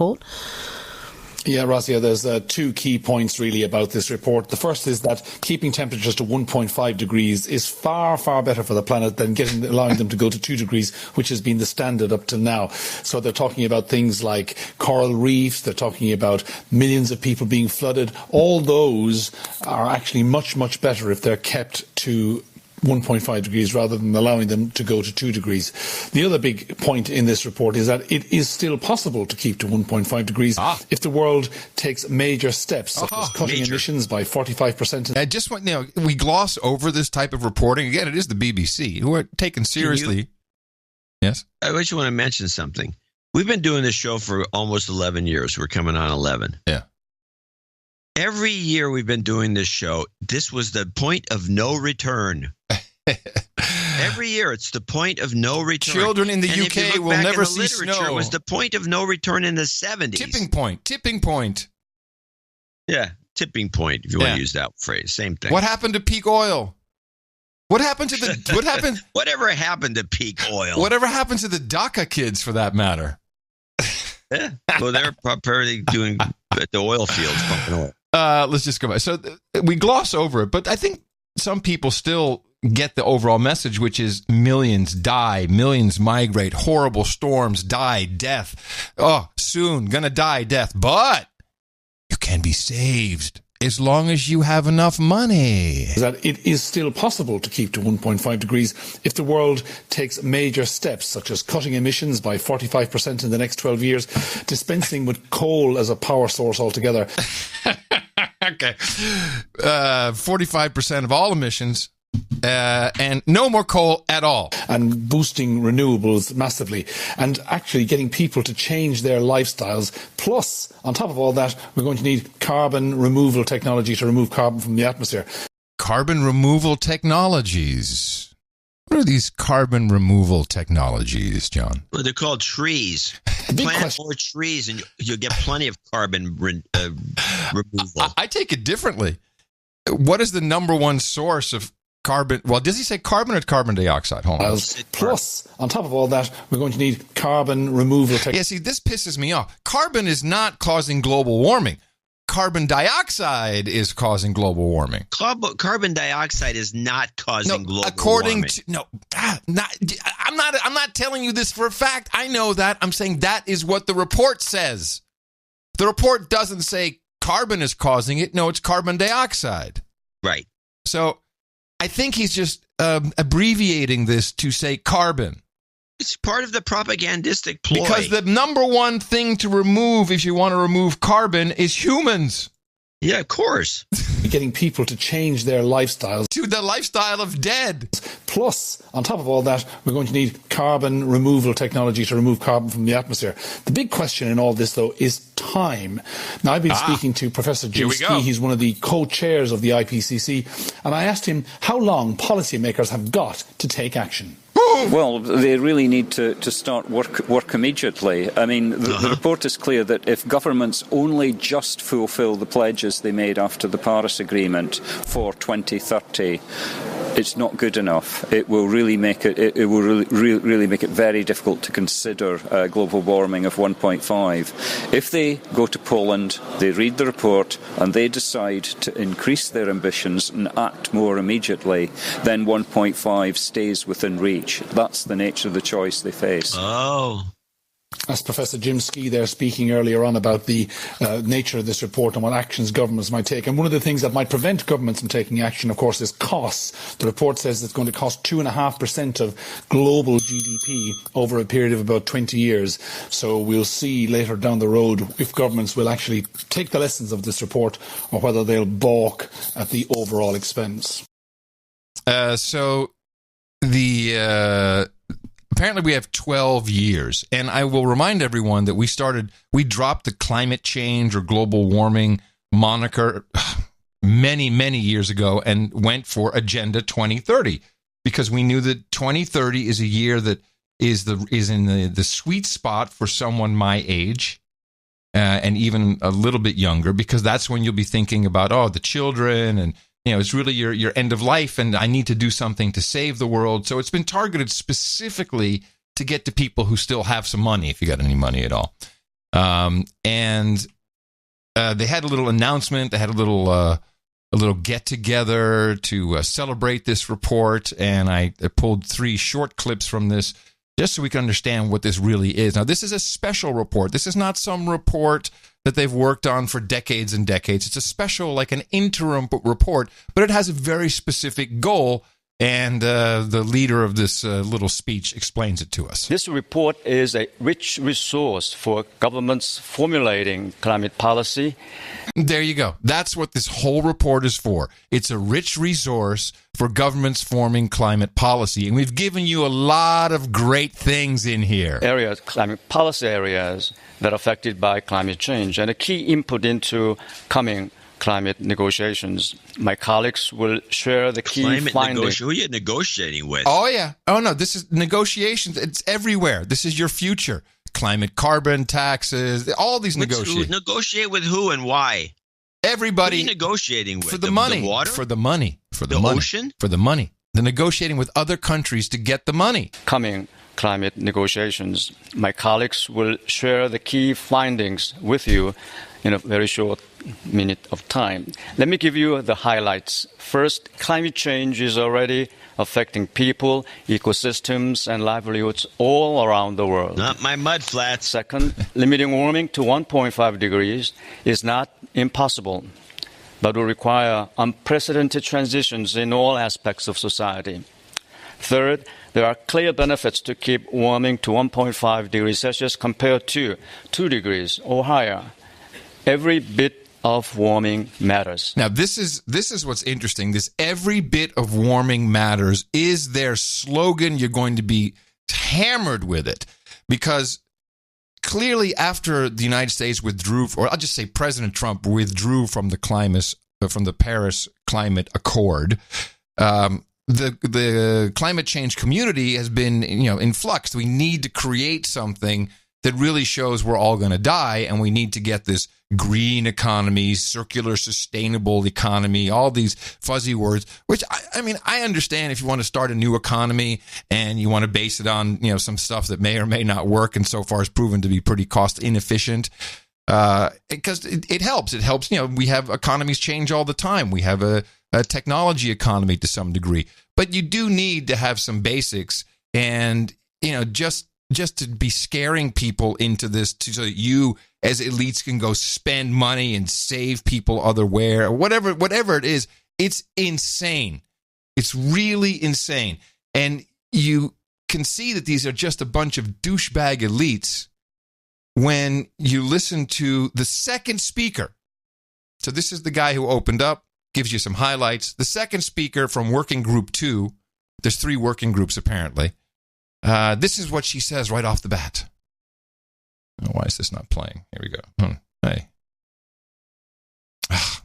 With that, I would like to hand over to Valerie, the Working Group Co-Chair 1. Oh, 1. Thank you, Hosung. Before we get on to presenting the findings of the special report on 1.5 degree global warming, I'm proud to unveil the draft cover page of this special report. An artist created the piece of visual art on this front cover, having been inspired by a scientific figure in the summary for policymakers. Perhaps you can recognize it. This is so typical, where they hired an artist, some semi-well-known guy, to create the cover for this report. I've seen this so many times. This is douchebaggery of the highest order. And again, it's all about one simple slogan. Moving on to the second section of the SPM, which deals with projected climate change, potential impacts, and associated risks. Models project robust differences in climate between present day and global warming of 1.5 degrees and between 1.5 degrees and 2 degrees. Every bit of extra warming makes a difference. All right, so that's what it's all about. Every bit of global warming, every temperature, every degree makes a difference. You'll hear variations of it. So now I'm going to play your global warming clip because it did have a little extra kicker there beyond just the GDP number. It's the biggest warning from the science community yet, a call for action. Where's this from, this clip? I thought it was from Democracy Now!, but I think it's from one of the Euro news sources. The IPCC's report is clear. Urgent and unprecedented changes are needed to keep global temperatures from rising to unbearable levels. Limiting warming to 1.5 degrees is not impossible, but will require unprecedented transitions in all aspects of society. There are clear benefits to keep warming to 1.5 degrees Celsius compared to 2 degrees or higher. Every bit of warming matters. The 2015 Paris Agreement aimed at keeping a global temperature rise this century well below 2 degrees Celsius, above pre-industrial levels. But the IPCC's new report shows that the effects of global warming would already be disastrous with a 1.5 degree increase. 1.5 degrees would cause a rise in global water levels of about 48 centimeters. 56 centimeters if temperatures were to rise 2 degrees. The impact on the environment would be even more important. A rise in 2 degrees would cause the extinction of 18% of all insects, 16% of all plants, and 8% of all vertebrates. Not to mention the effect on human populations. Limiting global warming to 1.5 compared to 2 degrees would reduce the number of people exposed to climate-related risks and susceptible to poverty by up to several hundred millions by 2050. Limiting global warming to 1.5 degrees Celsius comes with a hefty price tag. Some 2.1 trillion euros would have to be invested every year for 25 years. So $2.1 trillion a year in Euro. No, 2.1 trillion euros a year. That's just for Europe. 20 years. Are you kidding me? No, that's just for Europe. According to the World Bank, the global gross domestic product, I guess everyone would participate. You can't just say, yeah, the Chinese and the Indians will not participate. So let's start there. But let's just say if they had to, because we're all going to die. I mean, someone's got to go over there and kick their ass and tell them to pay up, because it's all about the Benjamins. So the gross world product for 2015 was $74 trillion. That's 74,000 billion. Take 2.5% of that, you get 1.85 trillion. Multiplied by 20, $37 trillion. Well, this number was actually higher than that. That's for half a degree. Oh. That's for half a degree. So I read through the report. And I just have a couple of things that I marked up, and I just wanted to. It's a very long report, and there's a lot of this high confidence. Yeah, we think so. Magic 8 Ball says, looks like it. So this is the kind of report. 91 specialist scientists wrote this report. So throughout the entire document, there's a lot of just over and over they use the words experts, last chance, carbon taxes, disaster, man-made, catastrophe. You know what? I'm going to put it in the show notes. Someone needs to download this and do a word cloud on it. I want a word cloud of this report. You'll see. Experts, carbon taxes, disaster, man-made, catastrophe, last chance. Also, they make it very clear, these experts, that nuclear power is not the way to go. It is, quote... Yes, this was the thing that kind of caught my attention. It is, quote, dirty and dangerous. And they are really pushing against that. You can't be doing that. Let's look at it from another perspective. If this is such a... And in fact, this is the argument I use if you get into an argument in a bar or at a cocktail party. Do you want me to read some of the more... Because I want to go where you're going. Let me finish my thought. All right. If you get into an argument in a bar, okay, supposedly dirty and dangerous when it's not.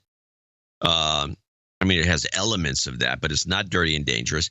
The point is, if we're all going to die, don't you think we should take the easiest way out? And that seems to be nuclear power. They literally, if we're all going to die, instead of spending trillions of dollars. No. I mean, come on. No, because proliferation of nuclear energy will be. I'm telling you, this is in the report. Will be too tempting for people to weaponize that nuclear material. which is what, bomb their neighborhood? What are they talking about? Yeah, that's what the experts are talking about. That's literally France in this is report. Mostly nuke powered. I know. You don't have, look, I'm not in a bar and I'm not in an argument with you. Some other things I've noticed here. So, in general, carbon dioxide emissions must reach net zero by 2050 in order to keep global warming below 1.5 degrees Celsius. This is the whole report is the 1.5 degree report. So they're really upping it all up and making you just worried. So, to reiterate, carbon dioxide use must fall by 45% by 2030. That's less than 12 years from now. Coal use will have to be reduced, quote, substantially by the middle of the century. And, as you heard in one of our clips, the technology that removes carbon from the atmosphere is unavoidable, and I still don't really understand what carbon has to do with it. If we fail to meet these goals, and the Earth warms by 2 degrees centigrade, according to the report, hundreds of millions of lives are at stake. So what they're saying is very interesting, that if we wait until the 2 degrees, so many people are going to die. But if we can only get to 1.5 and we're at 0.89 right now, according to some magical unicorn calculation, then millions of people will live. Millions will live if only we can do this now. Let's see, the 1.5 degree report, it has, yes, it's going to monumentally change our society. So, of course, in order to stop using coal and fossil fuels as a primary energy source by the middle of the century, we will transition to electric, solar, wind, and maybe just a little bit of remnants of nuclear, but also bioenergy and biofuels. The report also says, limiting individual transportation, such as cars, airplane use, and shipping on a large scale, and improving access to electric transportation, public transit, and non-motor transit, like walking and biking, as well as restoring forests and non-human ecosystems, will need to happen at a large scale in order to limit warming to 1.5 degrees. You know, people are pooping on the BART train now.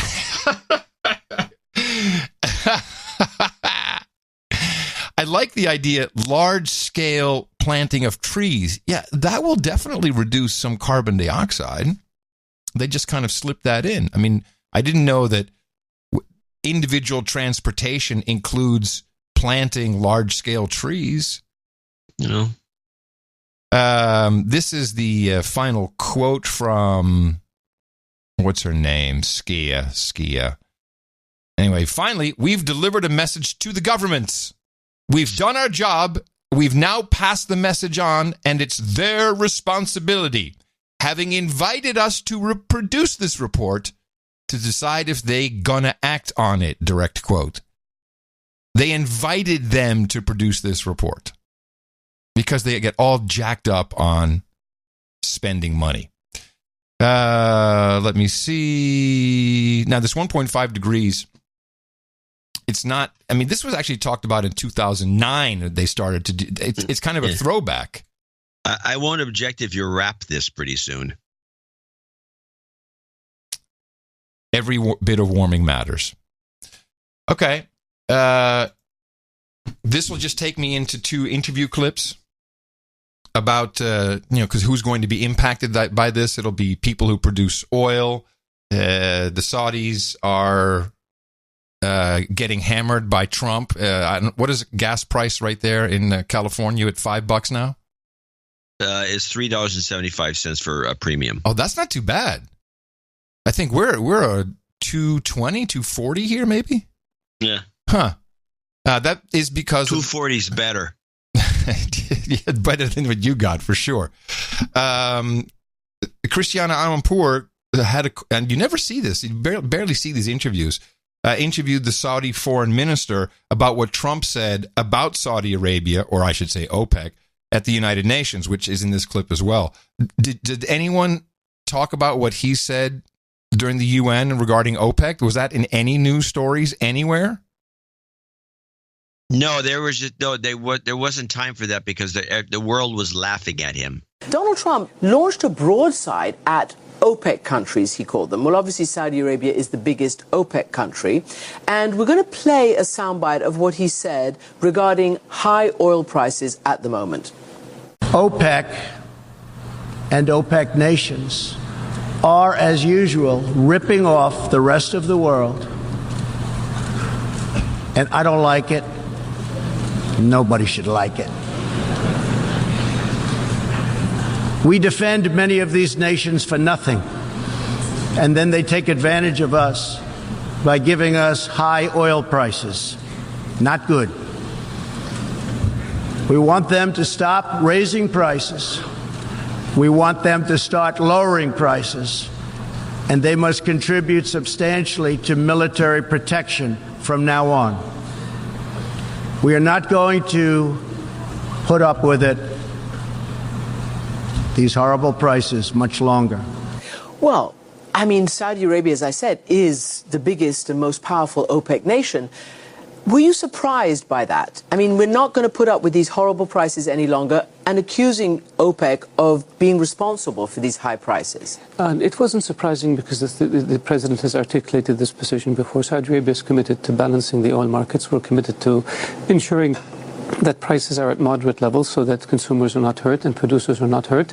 We have seen an increase in the demand for oil, and we're going to see a reduction in the supply of oil by Iran, and I think the markets are putting upward pressure on the price of oil.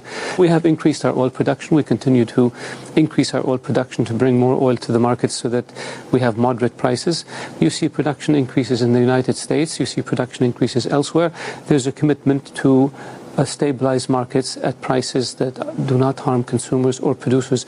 This has been our policy for the last 4 decades, and we continue to explain this to our friends in the U.S. The price of oil began to increase when American shale production came down as a consequence of lower prices. Now American supply is increasing, and we're providing more supply to the market. With regards to the Iran sanctions, we are fully supportive of the president's policy on Iran. We believe it's the right policy, whether it involves withdrawing from the JCPOA or whether it involves imposing more sanctions on Iran to make Iran comply with international laws and international norms and behavior. So we're fully on board with that policy. Right. So this is the foreign minister, and he's full of crap. And I hate this. Well, you know, it's what the market wants. It's like we're trying to keep it balanced so it doesn't hurt producers, doesn't hurt consumers. It's all very hurtful. This is completely wrong. And I don't know if the Saudi Arabia Magnitsky type act with the Khashoggi journalist ties into this at all. It could be that we need to, put these guys on notice. But this led me to a clip from Dan Penna. Remember this guy? Dan Penna is the oil guy. We had a clip from him maybe a year ago, and he was saying global warming is a scam global warming is a scam because if it was true, then you wouldn't be able to insure your home and with Lloyd, for more than 10 years. Otherwise, why would they insure that? Remember that guy? Yeah, a very loudmouth, brash guy. This clip, he explains the Saudis, the oil prices, and the reason we still have not seen the Saudi Aramco public listing. When I was in the energy business, and forevermore I'm be an oil man. Oh yeah, by the way, he's a little brash sometimes in his language use. Okay, you are an oil man. Well, an oil man. Everybody knew that when people will take more seriously global warming is when Aramco, Saudi, the kingdom, runs out of oil. Now, 2 years ago, Aramco, which is the petroleum company of the Saudi government, announced they're going to go public. This was when oil was $28 a barrel. Now, why would smart guys, MIT kind of guys, say they're going to go public at the lowest oil price in the last 30, 40 years? Why? Why? Because when you go public, and they're going to sell 2% of the company off. When they go public, they have to publish a reserve report, which means that for the first time in the history since they discovered oil there, J. Paul Getty discovered oil there back 70, 80 years ago, they're going to know about plus or minus 10% how much oil the Saudis really have. Now, I'm here to tell you They have hundreds of trillions of barrels. They are never going to run out of fucking oil in your children's lifetime. Now, they've now pulled back and they've changed 3 times the date of the public offering. 3 times in the last 2 years. Now, 2019 looks good, but maybe not. We'll let the market dictate. Of course, oil is up from $25, $26 a barrel up to 65-ish, more or less. They don't want to publish that number if they don't have to. The price, I hear, where the lines cross, supply and demand for Aramco, for the kingdom, is around $75 to $80 a barrel. Stabilized over 2, 3, 4, 5 years, not one day. Okay, so I don't see one they're going to go public, because if they do, they're going to have to tell what the reserves are. And you know what the price of oil is going to do when they say that there's 42 gazillion barrels of oil? It's going to drop. Like a fucking stone. I like that guy. Hello. Were you listening at all? Yeah, I heard him. No, I you heard didn't. every hour of that clip. You know, I have a clip. Are you bored with this? I mean, we rarely talk about global warming bullshit. There's a huge report, and you're just like harping on me. One, you want to fight me in the bar. Then you're like, well, it's taking too long. And then every hour of that clip. This is a very boring report. The science is in. Science. It was like half the show, and I didn't get anything out of it. They didn't already know. Except they're supposedly, this guy doesn't know how much their reserves are in Saudi Arabia. Maybe they're not that much. We have pretty good expertise on reserves of the oil companies. They all know what everybody else is doing. I'm skeptical about that guy. I do have one clip that kind of falls into place. No, you cannot do that. It's too boring. It's a short clip. My clip is it's boring. Only 39 seconds. 39 minutes of boring. Hit it. I don't know what clip. I don't know what clip it is. You really, by the way, you really piss me off with that. That's okay. Don't worry about it. Ethanol commentary and Democracy Now. Are you commanding me to play something? Say no, please. I'm asking if you want to play it. President Trump has ordered the EPA to roll back limits on the amount of ethanol blended into gasoline in a move that'll benefit big agribusiness companies. Trump announced the ethanol rule change at a campaign rally in Iowa Tuesday evening, where he appealed to his Republican base to turn out during next month's midterm elections. At the rally, Trump mocked California Democratic Senator Dianne Feinstein, claiming she leaked a letter written by Professor Christine Blasey Ford alleging Supreme Court Justice Brett Kavanaugh tried to rape her when they were teenagers. Trump then laughed as his supporters chanted, "Lock her up," referring not to Hillary Clinton, but to Senator Feinstein. They don't know what they're referring to. So the question is, I thought ethanol was a big lifesaver. It was going to be the best thing ever since sliced bread. It was better for the environment, didn't give off so much carbon. So why are they presenting it in a negative light on Democracy Now? That's what I thought. All right. You're back. No, please entertain us. I'm just saying, it just seems screwy to me. Yeah. That they're condemning more production of ethanol when this is the guys, these are the global warmists that want to see, less and less carbon. And now all of a sudden, since Trump's kind of wants to make more ethanol, this is bad. It all seems about Trump to me. Anyway. Yeah, tell me something I didn't know. All right, so I'll do something for the OTG segment to lighten the mood a little bit. See, another thing you bitch about. But, of course, I'm from the future, and that's why it now shows up on The Family Guy.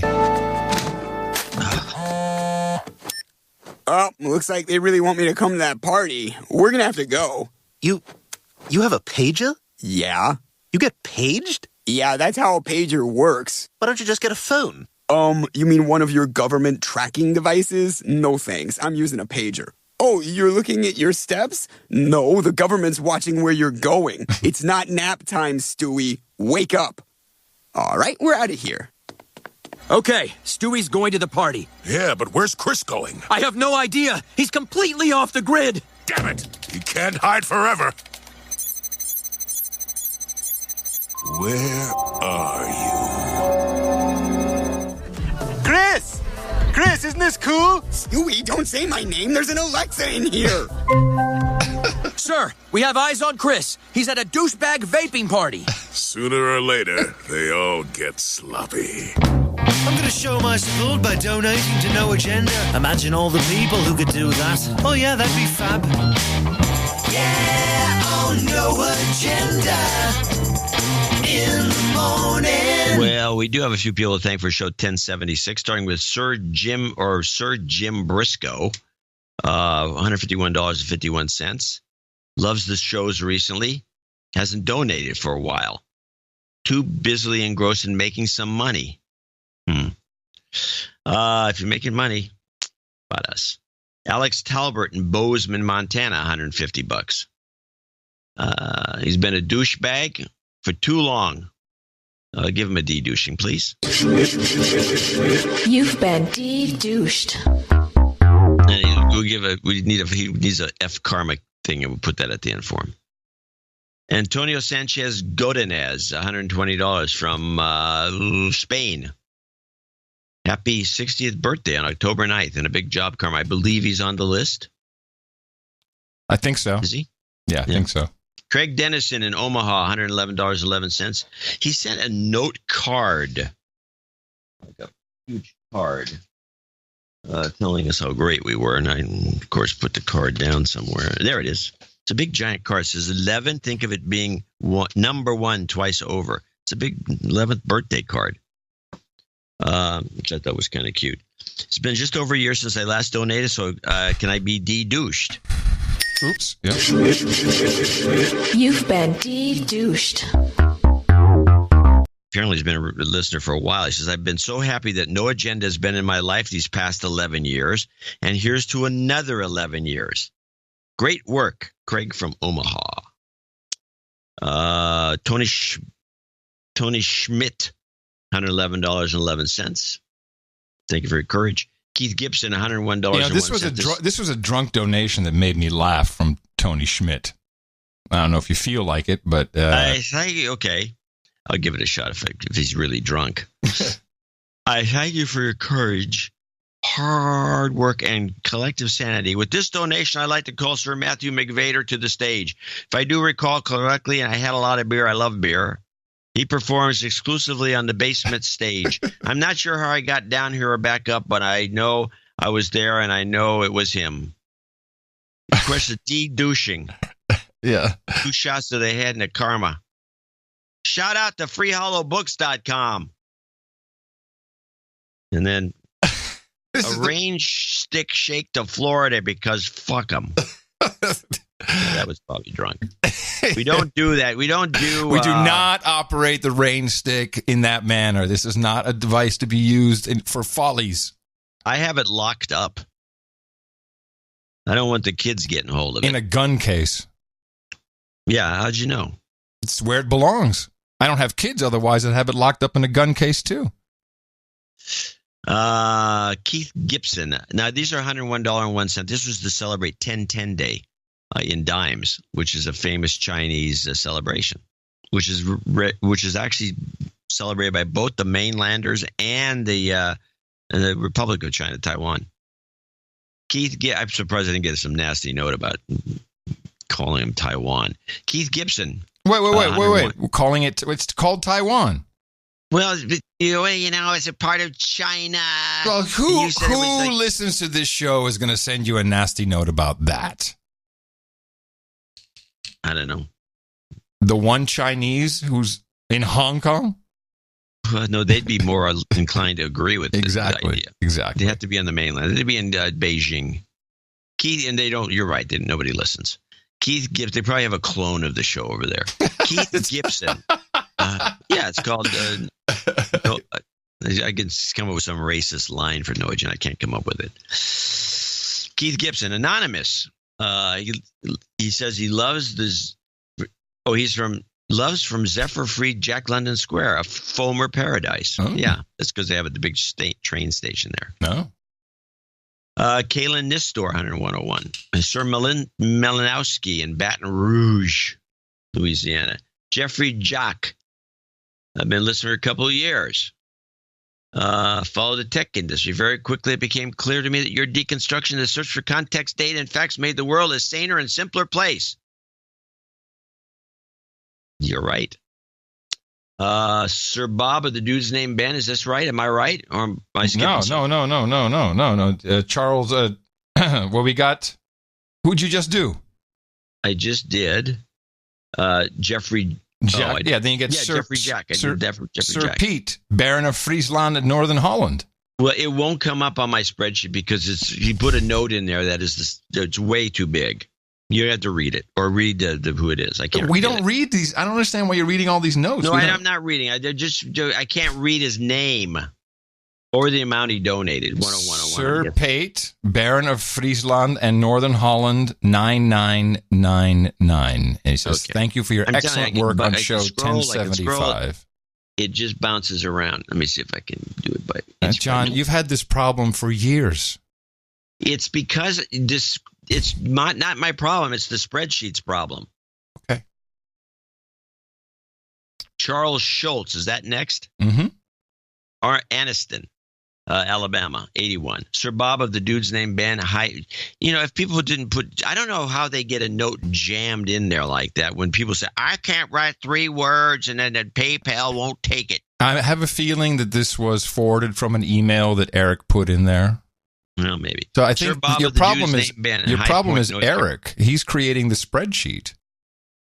Sir Bob of the Dude's Name Ben in High Point, North Carolina.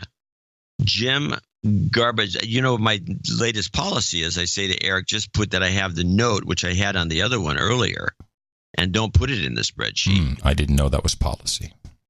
It's a new policy. I didn't get the memo. It's a new experimental beta policy. Okay. That explains it then. Sir Bob is of the Dude's Name Ben, 8008. Now, I got grief for the last newsletter for not using a boobs Easter egg. So I put one in this when I get one. No one loves you. No, everyone. Jim Gabach. Face it. No one really loves you. Jim Garbazewski, 80. Stefan Aret. Aret. We have a plumbing firm in the area named Aret. In 6006, this is in Fellbach. Which boob is the 6006? That's all lopsided. No, it's not lopsided. It's saggy boob? Something's wrong. It's boobs woohoo. Something's wrong. Jim Buell in Spring Hill, Tennessee. Something's wrong. We have, by the way, NC4RG 73s. 73s. Jim Buell, 5858 in Spring Hill, with a happy belated birthday to his smoking hot wife, Stephanie. Chris Whidden, 5050, and then now we have $50 donors, name and location. Roy Tenhave in Pine-Knocker. Roy Tenhave. Roy Tenhafer. Nailed it. In Pine-Knocker. Robert Bruckner. Kimberly Redmond in Toronto. Tony Smith in Fort Worth, Texas. Brett Yo in Catonsville, Maryland. Larry Hay in Mooresville, North Carolina. Does anyone in Texas think that Fort Worth is a shithole? No, it's actually very beautiful, has a great airport, and that's where things will be happening. Yeah, it's where Amazon's going to move. I thought that was a secret. Oh. You swore me to fucking secrecy. You said, we got to look for some real estate up there as another exit strategy. And now you're just telling everybody? I say this because I mentioned to a friend of mine, a Lib Joe, who seems to be worried sick that he's going to be swamped under by the rising oceans. You should ask him if he has a few hours to listen to my report on climate change. It'll change his mind. It's not that long. It's only an hour. Anyway, he's moaning and groaning about this. So you told him about Amazon? You told him our secret? It's going to be a great place to move. And he says it's a shithole. And I said, what are you talking about? Wait a minute. This guy said, this Lib Joe said Fort Worth is a shithole? Yeah. Well, screw him. It's not all that bad. I like the town. Well, anyway, so you might as well tell everyone now the cat is out of the bag. we've been researching Amazon moving to Fort Worth as their new headquarter, and you and I were like, we got to buy some real estate. It's going to make us rich. Don't you remember the whole sworn to secrecy bit? I made a mistake. Okay, now everyone's in on it. Well, they should be thinking about it. They should be thinking about it and working on our behalf, trying to find an exit. I found another real hot spot, by the way, even cheaper. In what, another Amazon possibility? No. This is a whole different game. Now, just so everybody knows, the reason why John came up with this is, he's from Texas, Bezos. He's from that area. No, he's from Houston. Okay, I'm sorry, he's from Houston. They have an airport there in Fort Worth. They have Alliance. What? It's Ross Perot's Alliance Airport. Alliance, yes. Which would be perfect. There's a lot of buildings, a lot of space, zero taxes, state taxes at least. I still think when are they going to announce this? Well, Ross Perot's got some sort of a real estate operation that has been buying up crap all over the area. See. And I think they're just waiting until they're all settled in so they can say, Disney had this thing he did. Disney, when he formed Disneyland, which none of the banks wanted to help him with, so when he did Disney World down in Florida, he said, "Screw the banks! I'm going to do public offering, public bonds, and I'm not going to borrow from the banks anymore because they didn't help me when I needed help." And so he never went back to the banks. But he found one other problem with Disneyland is that around Disneyland, every sleazy little motel operator started, planting their little motels and anything to kind of impinge on Disneyland, and they're butted up right against the park. Mm-hmm. If you go to Disneyland, the whole area around the park is all a bunch of little motels and cheap restaurants. Yeah. So he said that's not going to happen again because it ruins the experience. Even though you're in the park, you don't really see outside. Really? There's a hill around the whole park, so you can't look outside. But instead, he decided to buy up all of central Orlando. And he did it with a phony baloney real estate company that was not associated with him, but it was a front. And they bought up all the land they could to keep the same situation from reoccurring. And so that's why that central Orlando is all Disney. It's like, it actually doesn't matter because I have another strategy. The real estate, that's shot anyway. Here's my strategy. The minute we know which city that's in, and if it's going to be in Texas, I'm opening up a vape shop and a dog walking service.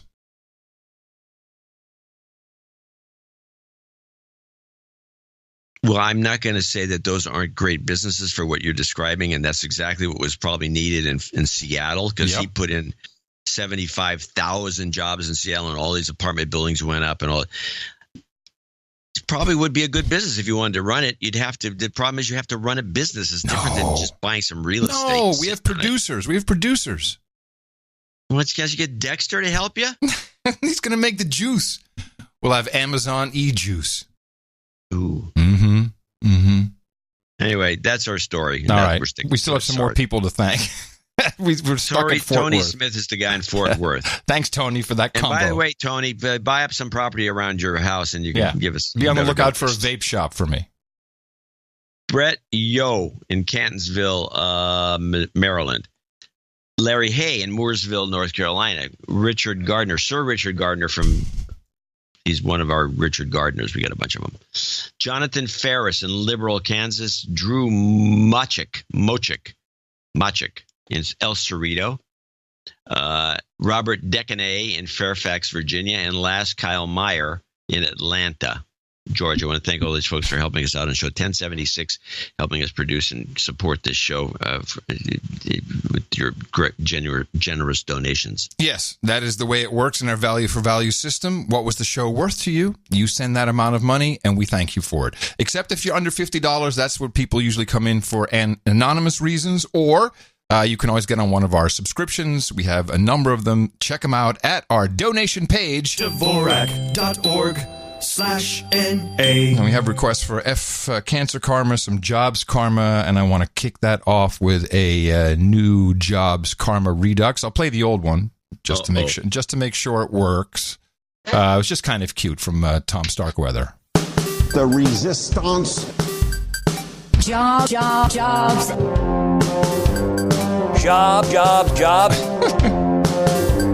Jobs, jobs, jobs. Jobs, jobs, jobs. Jobs, jobs, jobs, and jobs. Let's vote for jobs. You've got karma.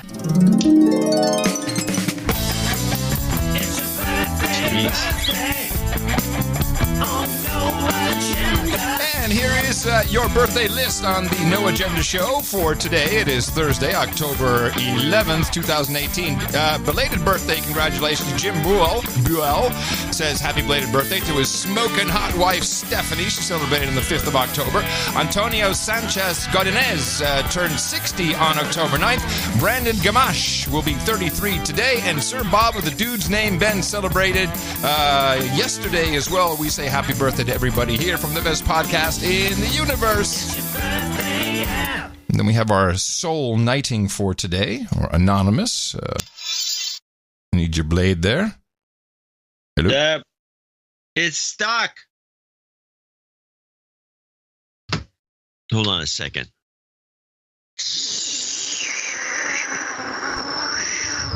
Okay. Okay, I got it. That's right. Theater of the mind is not lost on him.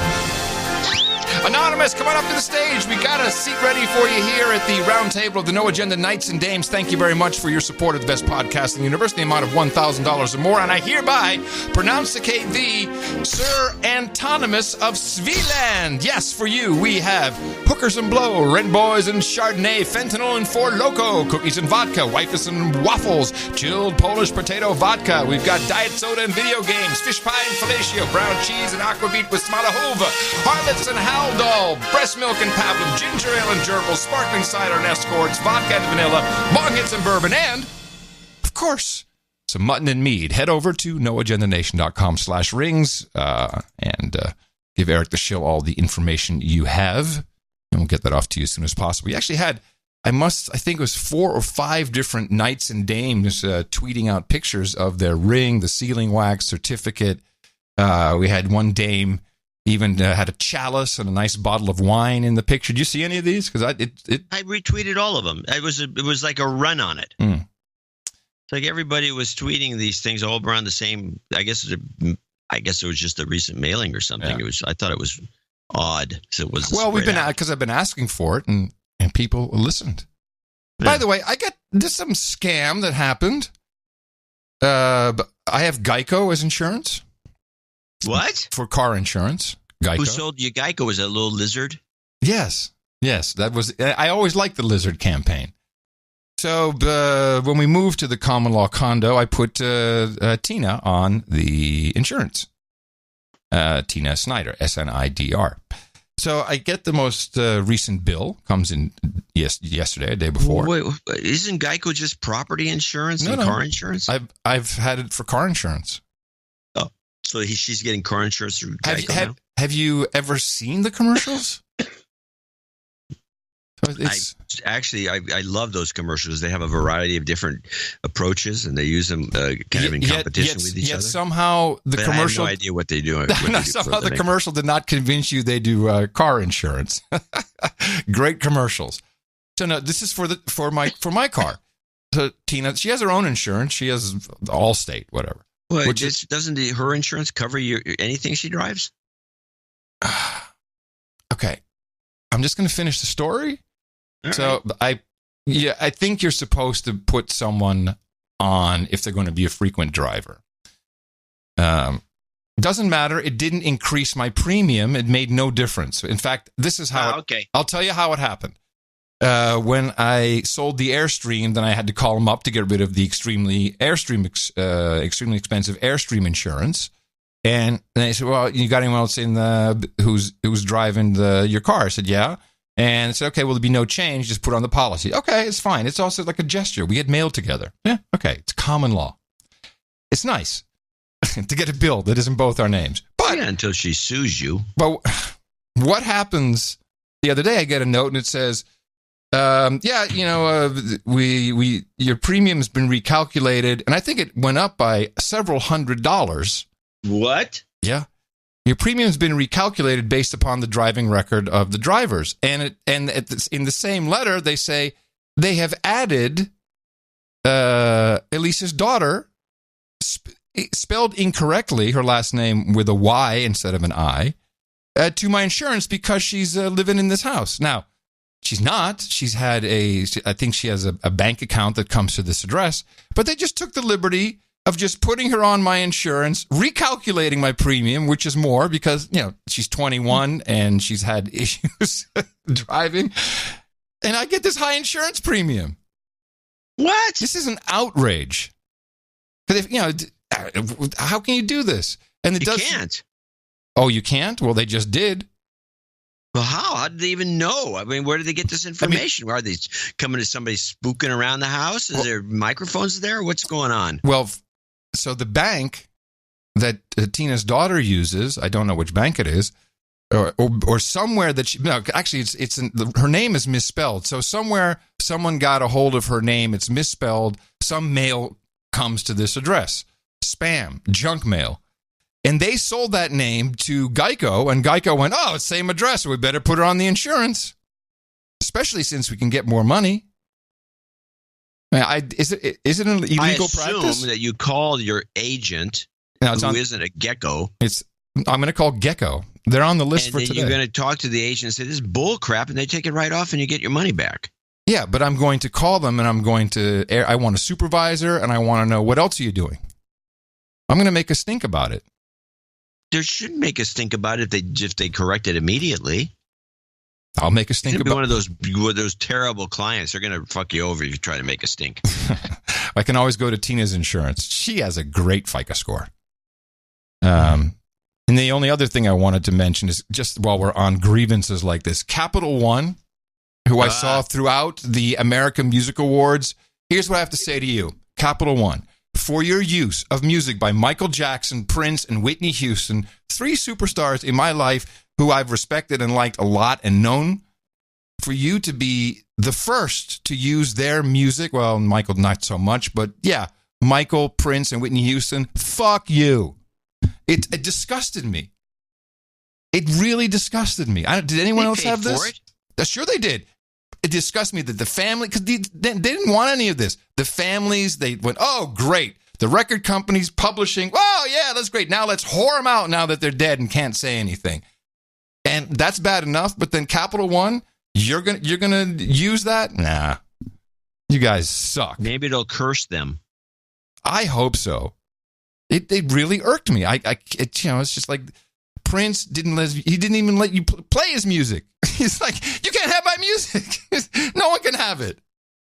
And then he dies, and what is it? He's been dead, a year, 2 years? I don't know. All his music is on Capital One. Pretty recent. Yeah, no, it's really annoying.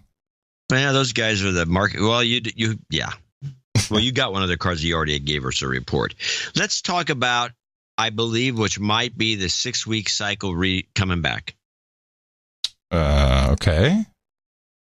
This is the stupid 200-pound bomb story. Oh, let's revisit. You know anything about this? No. Where was it? Played by all the networks. Here, play. It's 200. By the way, this 200-pound bomb is an 8-pound bomb in a wooden case, and so they weighed the whole thing. It was 200 pounds. They call it a 200-pound bomb. Very misleading. Hey, that's not like 200 pounds of TNT. It's not the same. It was 8 pounds. It was 8 pounds of black powder he bought online. Oh yeah, and it was 192 pounds of what? Metal? Plywood. A 56-year-old man from New York was charged today with making a huge bomb as part of a plot to blow himself up in Washington, D.C. on Election Day. Paula Reed fills us in on this. FBI agents today continued searching a home just north of New York City, where yesterday they discovered a 200-pound bomb. Prosecutors say Paul Rosenfeld planned to detonate that bomb in Washington, D.C. on Election Day. He allegedly wanted to kill himself and draw attention to his political beliefs. Over the past 2 months, according to court papers, Rosenfeld allegedly sent letters and text messages to a Pennsylvania resident detailing his plan to detonate the bomb on the National Mall to draw attention to the Sortition political theory that advocates the random selection of government officials. The Pennsylvania resident alerted the FBI and police pulled Rosenfeld over Tuesday. After waiving his Miranda rights, Rosenfeld admitted his plan. He told agents he ordered... Wait a minute. He waived his Miranda rights? Who does that? A guy who's nuts. Oh, who's on the payroll. Yeah. Okay. The Pennsylvania resident alerted the FBI and police pulled Rosenfeld over Tuesday. After waiving his Miranda rights, Rosenfeld admitted his plan. He told agents he ordered large quantities of black powder online, built small test explosives, and then used about 8 pounds to construct the 200-pound explosive device in a plywood box in his basement. He said he installed certain components in the device to ensure that he was killed in the blast. FBI technicians removed the bomb from his basement and transferred it to a safe location. At a Senate hearing this morning, FBI Director Christopher Wray said his agents are investigating about 1,000 homegrown terror threats in all 50 states. Now, those cover the waterfront of the full range of extremist ideologies from right to left and everything in between. Oh, wow. No, this is a different kind of reboot. We're moving away from the crazy Islamic terrorists to crazy Republican white nut job men. Yeah. That's what's going on here. It'd be white guys. And there's thousands of these white guys with these plywood bombs. I thought they upped the ante because if you remember, it was the previous FBI guy, Comey, who said that maybe gone back to Mueller, but one of them said, we believe we have at least one per state. Every state, there's 50 of these, nutcases out there that are going to do something that we have to keep an eye on them. Now it's changed to 1,000. So that's how many per state? 200? Yeah, that's ridiculous. Yeah. No, it's not 200. That's you're off. It would be 5. No. Or I mean, I'm confused 20. Now. How about let's try 20? There you go, 20. 20. Let's try 20. Yeah. No, but you know what? Before the year is over, it'll be 200. The rate they're going. Thousands per state. Thousands of these guys. Well, who knows what's up with the FBI? Well, I'm marking today's date as a 6-week cycle date. Okay. And we're going to keep it track. Synchronized watches and mark. Okay. That's how they do it in the TV shows. And mark. Now, the other disgusting story is this. Do you know about this? They're didn't we talk about this on the last show? About Facebook coming out with an Alexa device? No, you talked about it on DH Unplugged. Ah. I'm glad you listened. Huh. You got a clip here about this thing. Why would anybody put this in their house? The question is, why is Facebook marketing it at this moment? Why should people trust Facebook to put this kind of device into their homes?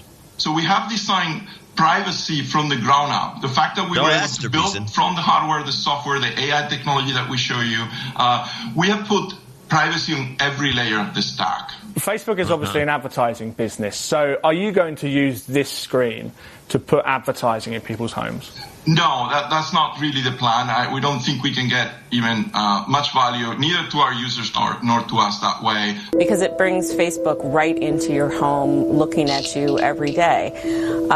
We don't know too much about what information Facebook is going to retain from these devices. The only thing that companies could be sure about is that somehow the device is going to be hacked.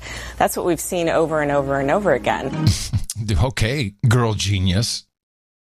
Well, Facebook is doing a lot of things. I'm seeing them advertising their Facebook Marketplace a lot, which is their Craigslist type deal. I don't know any of this. Oh, it's on. I see it all the time. These ads on TV for Facebook. They're high. I have not seen any of these ads. Okay. I'm a little cord cutted, but yeah. I know they're in trouble. People are walking away. I think they've got to focus a lot of energy on the Insta, which I think is, if the revenue is not already coming from there, it will in the future. It just seems to be the winner. It's a real winner. And I think this was just on the books. It's a big company. It's like something, screw it. It's got to come out then. We'll release it. I haven't seen him. I mean, I saw the news shows jumping on it with a similar story, but they're not really. I don't see anyone out there pushing it. No statement from Zuck about how great it is. I think it was just in the planning and just got to release it and get it done with. Unless they start really pushing it for Christmas, which I think is unlikely. Now, I had another story, and I was only going to mention it unless I got the right clip. And I think I got the right clip. It was from a local Fox station. This is the emotional squirrel story, which I'm sure you heard. Some idiot brings a wild squirrel onto an airplane and expects to be let on as an emotional support squirrel. All of your questions about this process are answered, and she actually answers them in this clip. We heard that there was a squirrel on the plane that we needed to get off. Passenger Cindy Tork brought her emotional support squirrel on the plane, but Frontier Airlines said they don't allow rodents. I said, you're not taking my squirrel, sorry. Cindy was coming to visit family in Cleveland. She tells Fox 8 she got her squirrel named Daisy to help with severe anxiety. She'll fit in the palm of my hand. I can cover her up with my other hand. She gives you kisses. She says she went to the check-in desk with Daisy, but when she got in her seat, there was a problem. And she said, are you getting off the plane? If you don't, then we have to deboard everybody. Okay, deboard them, but I'm taking my squirrel with me. Everyone on the plane had to get off. We didn't want to get off. We were like, we're ready to go, let's go, but there's a squirrel. Who would have a squirrel, no offense, as a pet? And police came to take Cindy and the squirrel off too. It's cruel what they did to me. She should not have been able to get past TSA. If the squirrel was an animal that can't be on the plane, why did she even get as far as she did? That's a good question. Cindy went through security with no problem. He said, you can hold her so she doesn't have to go through x-ray. And TSA told us in an email the squirrel was screened the same way someone's cat would be screened. The container was sent through the x-ray machine, and the passenger carried the squirrel through the walk-through metal detector. They say it's up to the airlines to determine if an animal may fly. Cindy says she understands why Daisy might not be welcome on a plane. If somebody brought a rat or a snake or a spider, tarantula, onto the plane, I would feel a little creepy. I can sympathize with the people that don't want for the her kicker. there. She was in a carrying case. Frontier says it wasn't clear Cindy's animal was a squirrel, but they still refunded her money and gave her a ticket voucher. But Cindy says that's not enough. I will own a big portion of this airline. I'm going for blood. I am going all the way. I am contacting an attorney and take it from there. I'm going for blood. Squirrel! I'm going to own a big portion of this airline. We have now officially gone insane. Well, she has. It's just the start. But I love how... If the thing was in a cage, I wonder what the big deal was. Like a carrier. Now, the thing is, everyone they had in the report was like, that's just crazy. You do a squirrel, just crazy. Now, a goat and all these are okay? Goats aren't okay either. Yeah, but on some airlines they are. Yeah, if you're flying to Mecca. All right. I thought it was just some collective insanity. Couple of things I got here. I have did you see the clip that was going around Twitter on John Mayer, the performer with his guitar on stage? Yes, I was actually going to mention to you that earlier before we started the show, I secreted some toxic masculinity on the mixing table.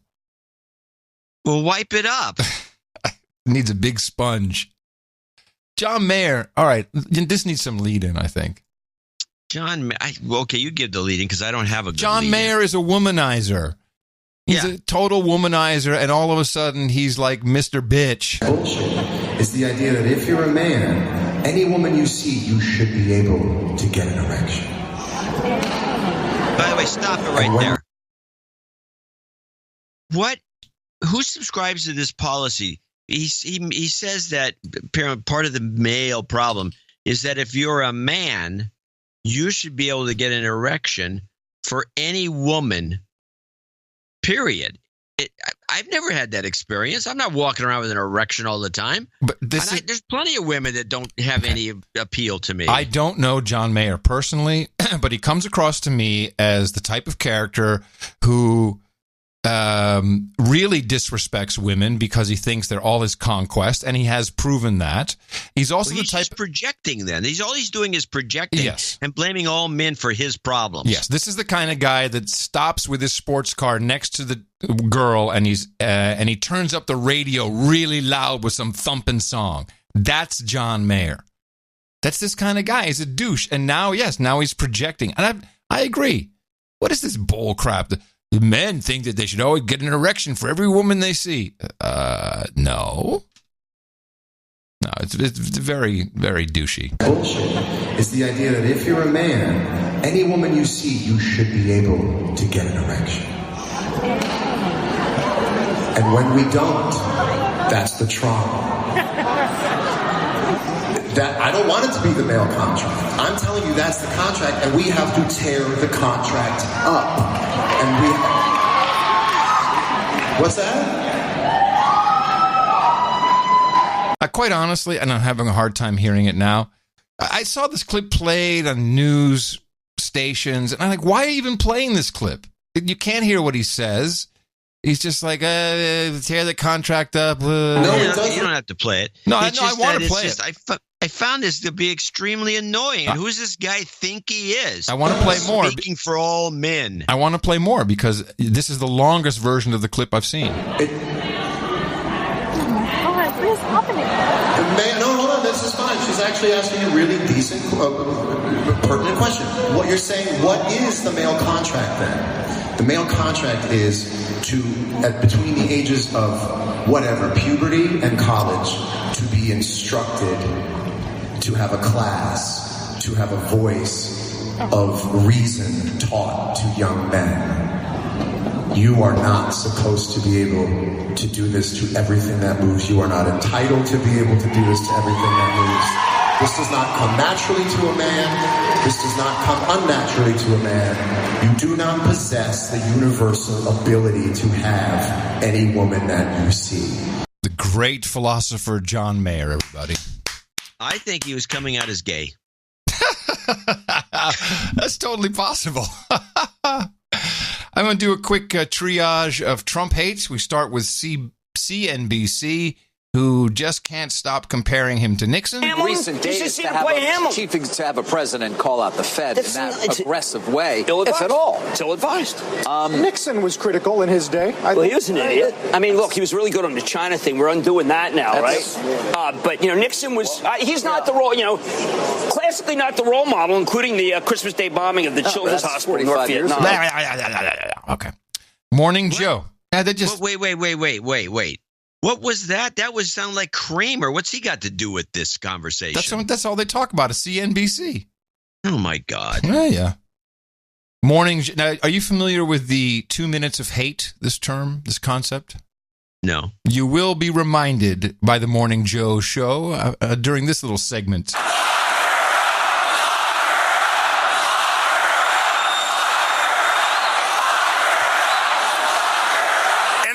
Talking about Feinstein. Can you believe that? Before the hate had proceeded for 30 seconds, uncontrollable exclamations of rage were breaking out from half the people in the room. In its second minute, the hate rose to a frenzy. People were leaping up and down in their places and shouting at the top of their voices. The horrible thing about the 2 minutes hate, that's the name of the exercise, was not that one was obliged to act a part, but that it was impossible to avoid joining in.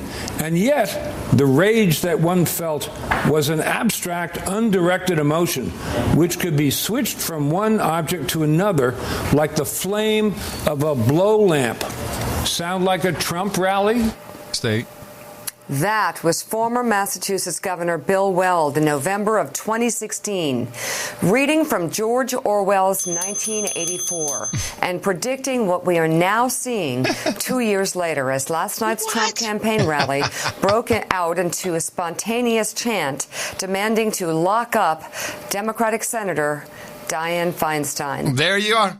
We've arrived in 1984. Have anybody gone to one of these things? You've been to one. You see them. If you watch them, these people are just doing it just to irk. They're doing it not as hate. They're doing it as kind of like a moment of irking the other side. It's humorous. Uh-huh. It's actually a moment, 2 minutes of humor more than it is 2 minutes of hate. Well, but that piece was completely produced with this in mind. They overlaid two events. Oh, that is so pathetic. Ah, it's what I'm they do. going to give you a clip of the day for that, only because it's clip of the day. It's a really, really sick clip. Sick. Yeah, I'm sorry for the sickness of the clip. Sick, and more sick. Not as sick as my last clip in the triage. You may have seen this one, but I like to play this on the show so that we have it on the show. Because not everyone sees the insanity. This was on the Don Lemon Show. As you know, he is the overnight sensation on CNN. Along with him, Tara Setmeyer. Oh, yeah. Bakari Sellers. And then there's one guy from, I don't know, the Daily Beast or something like that. I'm going to, after you play this clip, I'm going to explain why I didn't clip it. Okay. And then I'll tell you what I think about it. So here it is. This is about Kanye West meeting with Donald Trump. Kanye West is what happens when Negroes don't read. And we have this now, and now Donald Trump is going to use it and pervert it, and he's going to have somebody who can stand with him and take pictures. Just looking at Scott's Listen, black folks are about to trade Kanye West in the racial draft, okay? They've had it with him, and he's an attention whore like the president. He's all of a sudden now the model spokesperson. He's the token Negro of the Trump administration. This is ridiculous, and no one should be taking Kanye West seriously. He's clearly has issues. He's already been hospitalized. Okay. Why didn't you clip it? I think there's a lot to unpack here. Well, first of all, that's a clip of a clip. Because in the interim, they talked about how the Negro who doesn't read a book and taking a Negro on the Negro draft or whatever she was saying were both taken, and they expressly mentioned that they were taken from comedy skits. Oh, really? One was Chris Rock's. He's the one who did the Negro doesn't read a book. And then the other one was some other comic that the third person that was on that panel brought that up. He says, well, at least I got that reference. So these were references to comedy acts, and that's what had Don Lemon cracking up. I just thought they were trying to be funny, and they weren't very funny. And I saw all the tweets. Oh my God, they said this and they said that. But geez, if you want to give Trump a break for being humorous, you got to give the other side a break too if they're trying to be funny. It wasn't serious. I too was like, why is everyone upset? I love this. I wish people would talk more like this on CNN. At least it's a little more real. This is the kind of jokes you make. This is jokes you make amongst yourselves. I don't know. I've been amongst African Americans, and when there's some jokes, it's funny. If you're gonna bitch about nobody gets it that Trump's funny. He's actually funny in this, and the lock her up is really actually funny. It's humorous. It is. You got to give the other side the same leeway. I didn't realize, was this, because then I got duped by this. Was this somewhere in their conversation they mentioned? It was that they right. It was right. I'll tell you. No. Let me tell you what happened. Let me tell you what happened. I did not do what I did with the Tucker Carlson clip. I did not go and look for the original. I did not notice an edit. So what you're saying is it's edited. Yes. Okay. Well, then, you know what? That's actually all the reason to bring it to the show and explain that, because it's going around exactly what you said. Like everyone's all going crazy, but they were jokes and they actually explained that. Yeah, they referenced the jokes. I think the jokes are funny. I thought so too. But more importantly, that's how normal people talk amongst themselves. It was good. If you want to jump all over these boneheads, I think earlier in the show you did it. You found some clip of some idiot claiming that what one of the judges Clarence Thomas was a sexual predator, right. or he's a sexual assaulter. He didn't right. do anything, but right. that's where there's your condemnation, not against this mild commentary.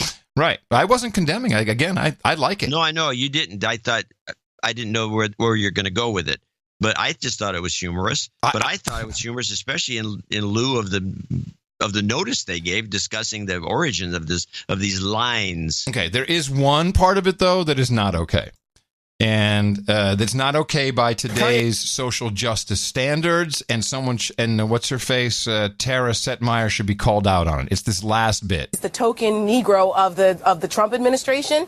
This is ridiculous, and no one should be taking Kanye West seriously. He's clearly has issues. He's already been hospitalized. You don't make fun of these people. This is in the victim culture, social justice warrior. That is verboten. You don't say this. You don't say, hey, who can't take him serious? He's already been treated for mental problems. Blah. That's very egregious. On this too. That's egregious. That's really not okay. That was inexcusable. Now, my last little thing, or last one of two, is what is the deal that started with the guy, apparently some astronaut. This was all over Twitter, and I put I put the little back and forth tweets on the newsletter. Astronaut comes back and he quotes Scott Kelly. Yeah, he quotes Winston Churchill, and then he gets a bunch of these SJWs jump all over him, saying, the racist of all time. He's the worst man ever. Winston Churchill was a douche. They go on. And so then it ends up showing up on Good Morning Britain.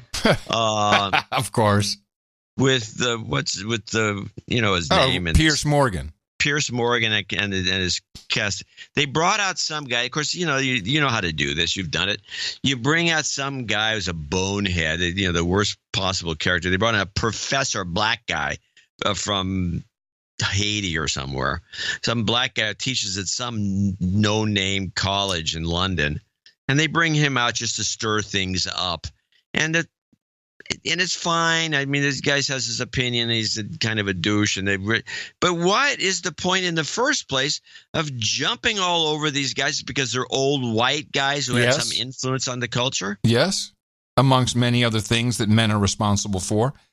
Well, listen to the way this goes down. Why? I mean, the historical record here is clear. Even Boris Johnson admits that he was a racist. He was someone who believed that the white race was superior, that natives didn't have any right to their lands in the Americas, that Indians were a ghastly people, and just was a general imperialist racist. Is there any way that we can say, because those were the views of their time, and the fact that he actually achieved something which saved, defended, protected our nation, means that we can separate those things out? That's the Jimmy Savile defence, isn't it? It was just a bit different back in the day. So likening to Winston Churchill to Jimmy Savile. Well, let's make a better comparison. At the time, Leo Amory, the Secretary of India, not an anti-racist, actually said that Churchill's views were so extreme on India, he couldn't separate them from Hitler's. And the truth is, Hitler was a great military leader, a product of his time, and if they'd won the war, we'd be having a discussion now. Do people watch that show? I think so, yeah. Oh, jeez. Jimmy Savile. Yeah, the child rapist. So Churchill and Jimmy Savile, kind of the same kind of thing there. Totally what are they the trying same. to accomplish with this? This is just annoying people, by the way. Well, this is a version of us pulling down statues. Let's go after Churchill now.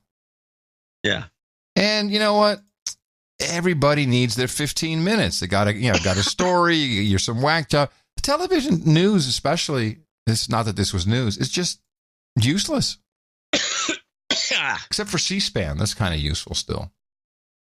Well, I got two shorties. No, you already said you had two shorties, and you can do one more. I got one left in. Yeah, one more. I'll skip the love baguette. And this is good. This is a new disease we now have to fret about. A new disease. Tonight, doctors in Chicago say 2-year-old Julia Payne has acute flaccid myelitis, or AFM, the rare polio-like disease on the rise. Her mother thought she had a cold. I took her to the ER because she turned blue. I noticed she couldn't hold her head up anymore and she couldn't use her right arm. Doctors believe AFM, which can cause partial paralysis, is linked to viruses, but say there's no known cure. Hand washing the best protection. The CDC confirming at least 38 infections in 16 states. Now investigating even more, including a new cluster in Illinois. We started to see clusters of it back in 2014, and it went away relatively in 2015, and then we saw a resurgence of cases again in 2016. Tonight, doctors scrambling to solve a medical mystery. Why are some children falling ill from such a dangerous disease? I've never heard of this. Well, you're going to start hearing about it. I think that was the salvo. I don't quite get the premise when she said the woman took the baby in or the kid in because she thought she had a cold, and the description was she turned blue, couldn't lift her arm, and couldn't lift her head. She couldn't breathe, maybe then. Well, I mean, something's up, but it's not a cold. But it has this name, AFM, so it's AFM. Been around clearly. Yeah. Okay, you bum me out with that, so let's play the Love Baguette because I can't leave on dead children. Good. Love Baguette. The Love Baguette is not just a funny-shaped loaf of bread.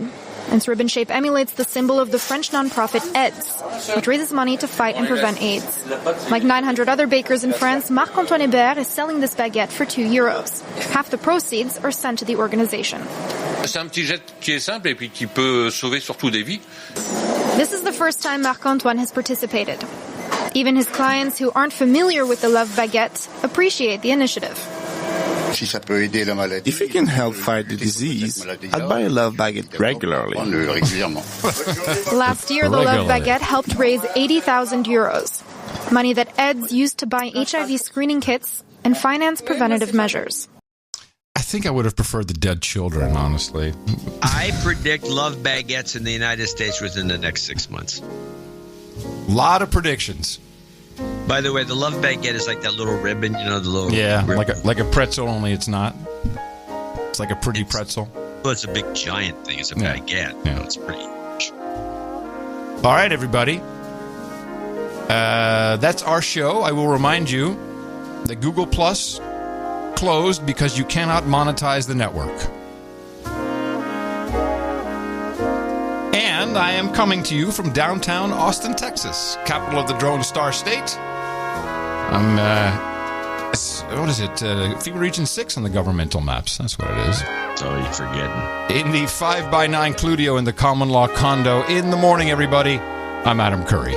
And from Northern California, where the mudflats are still there. I'm John C. Dvorak. You said it again. It's Northern Silicon Valley. I said it on purpose this time. Remember us at Dvorak.org/NA. We return on Sunday, and you can always support us at Dvorak.org/NA. Until then, adios, mofos.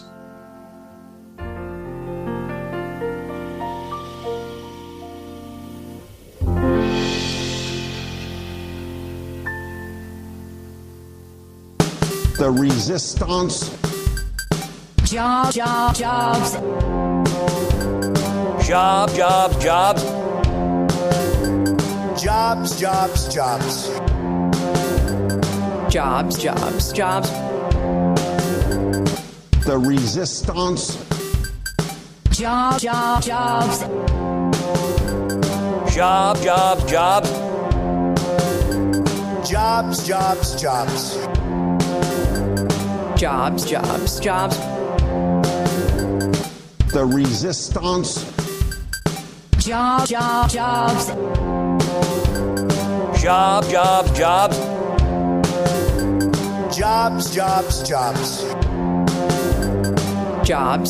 Jobs.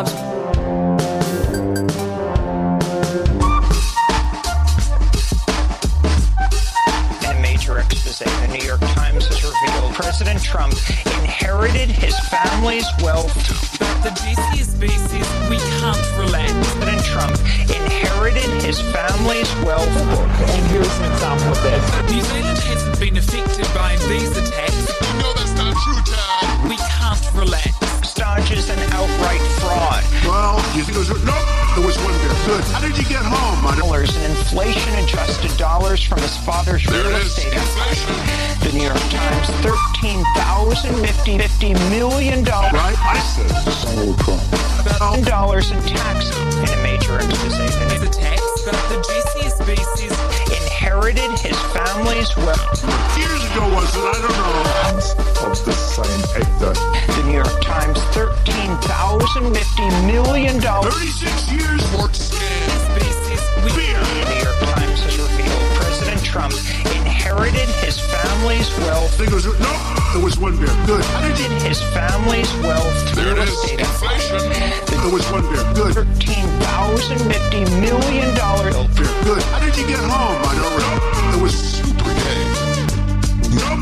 President Trump, $50 million. Can't relax. One beer. How did nope. We can't. He's getting lunch at Chick-fil-A. The tortoise in the race. Kim Kardashian, Sigourney Weaver, Rush, R-E-S-P-I-C-T. They're all jitty, R-E-S-P-I-C-T. There's no real conflict. Resist. We must. Resist. We must. We must. And we will much about that be committed. The best podcast in the universe. Dvorak.org/NA. Squirrel.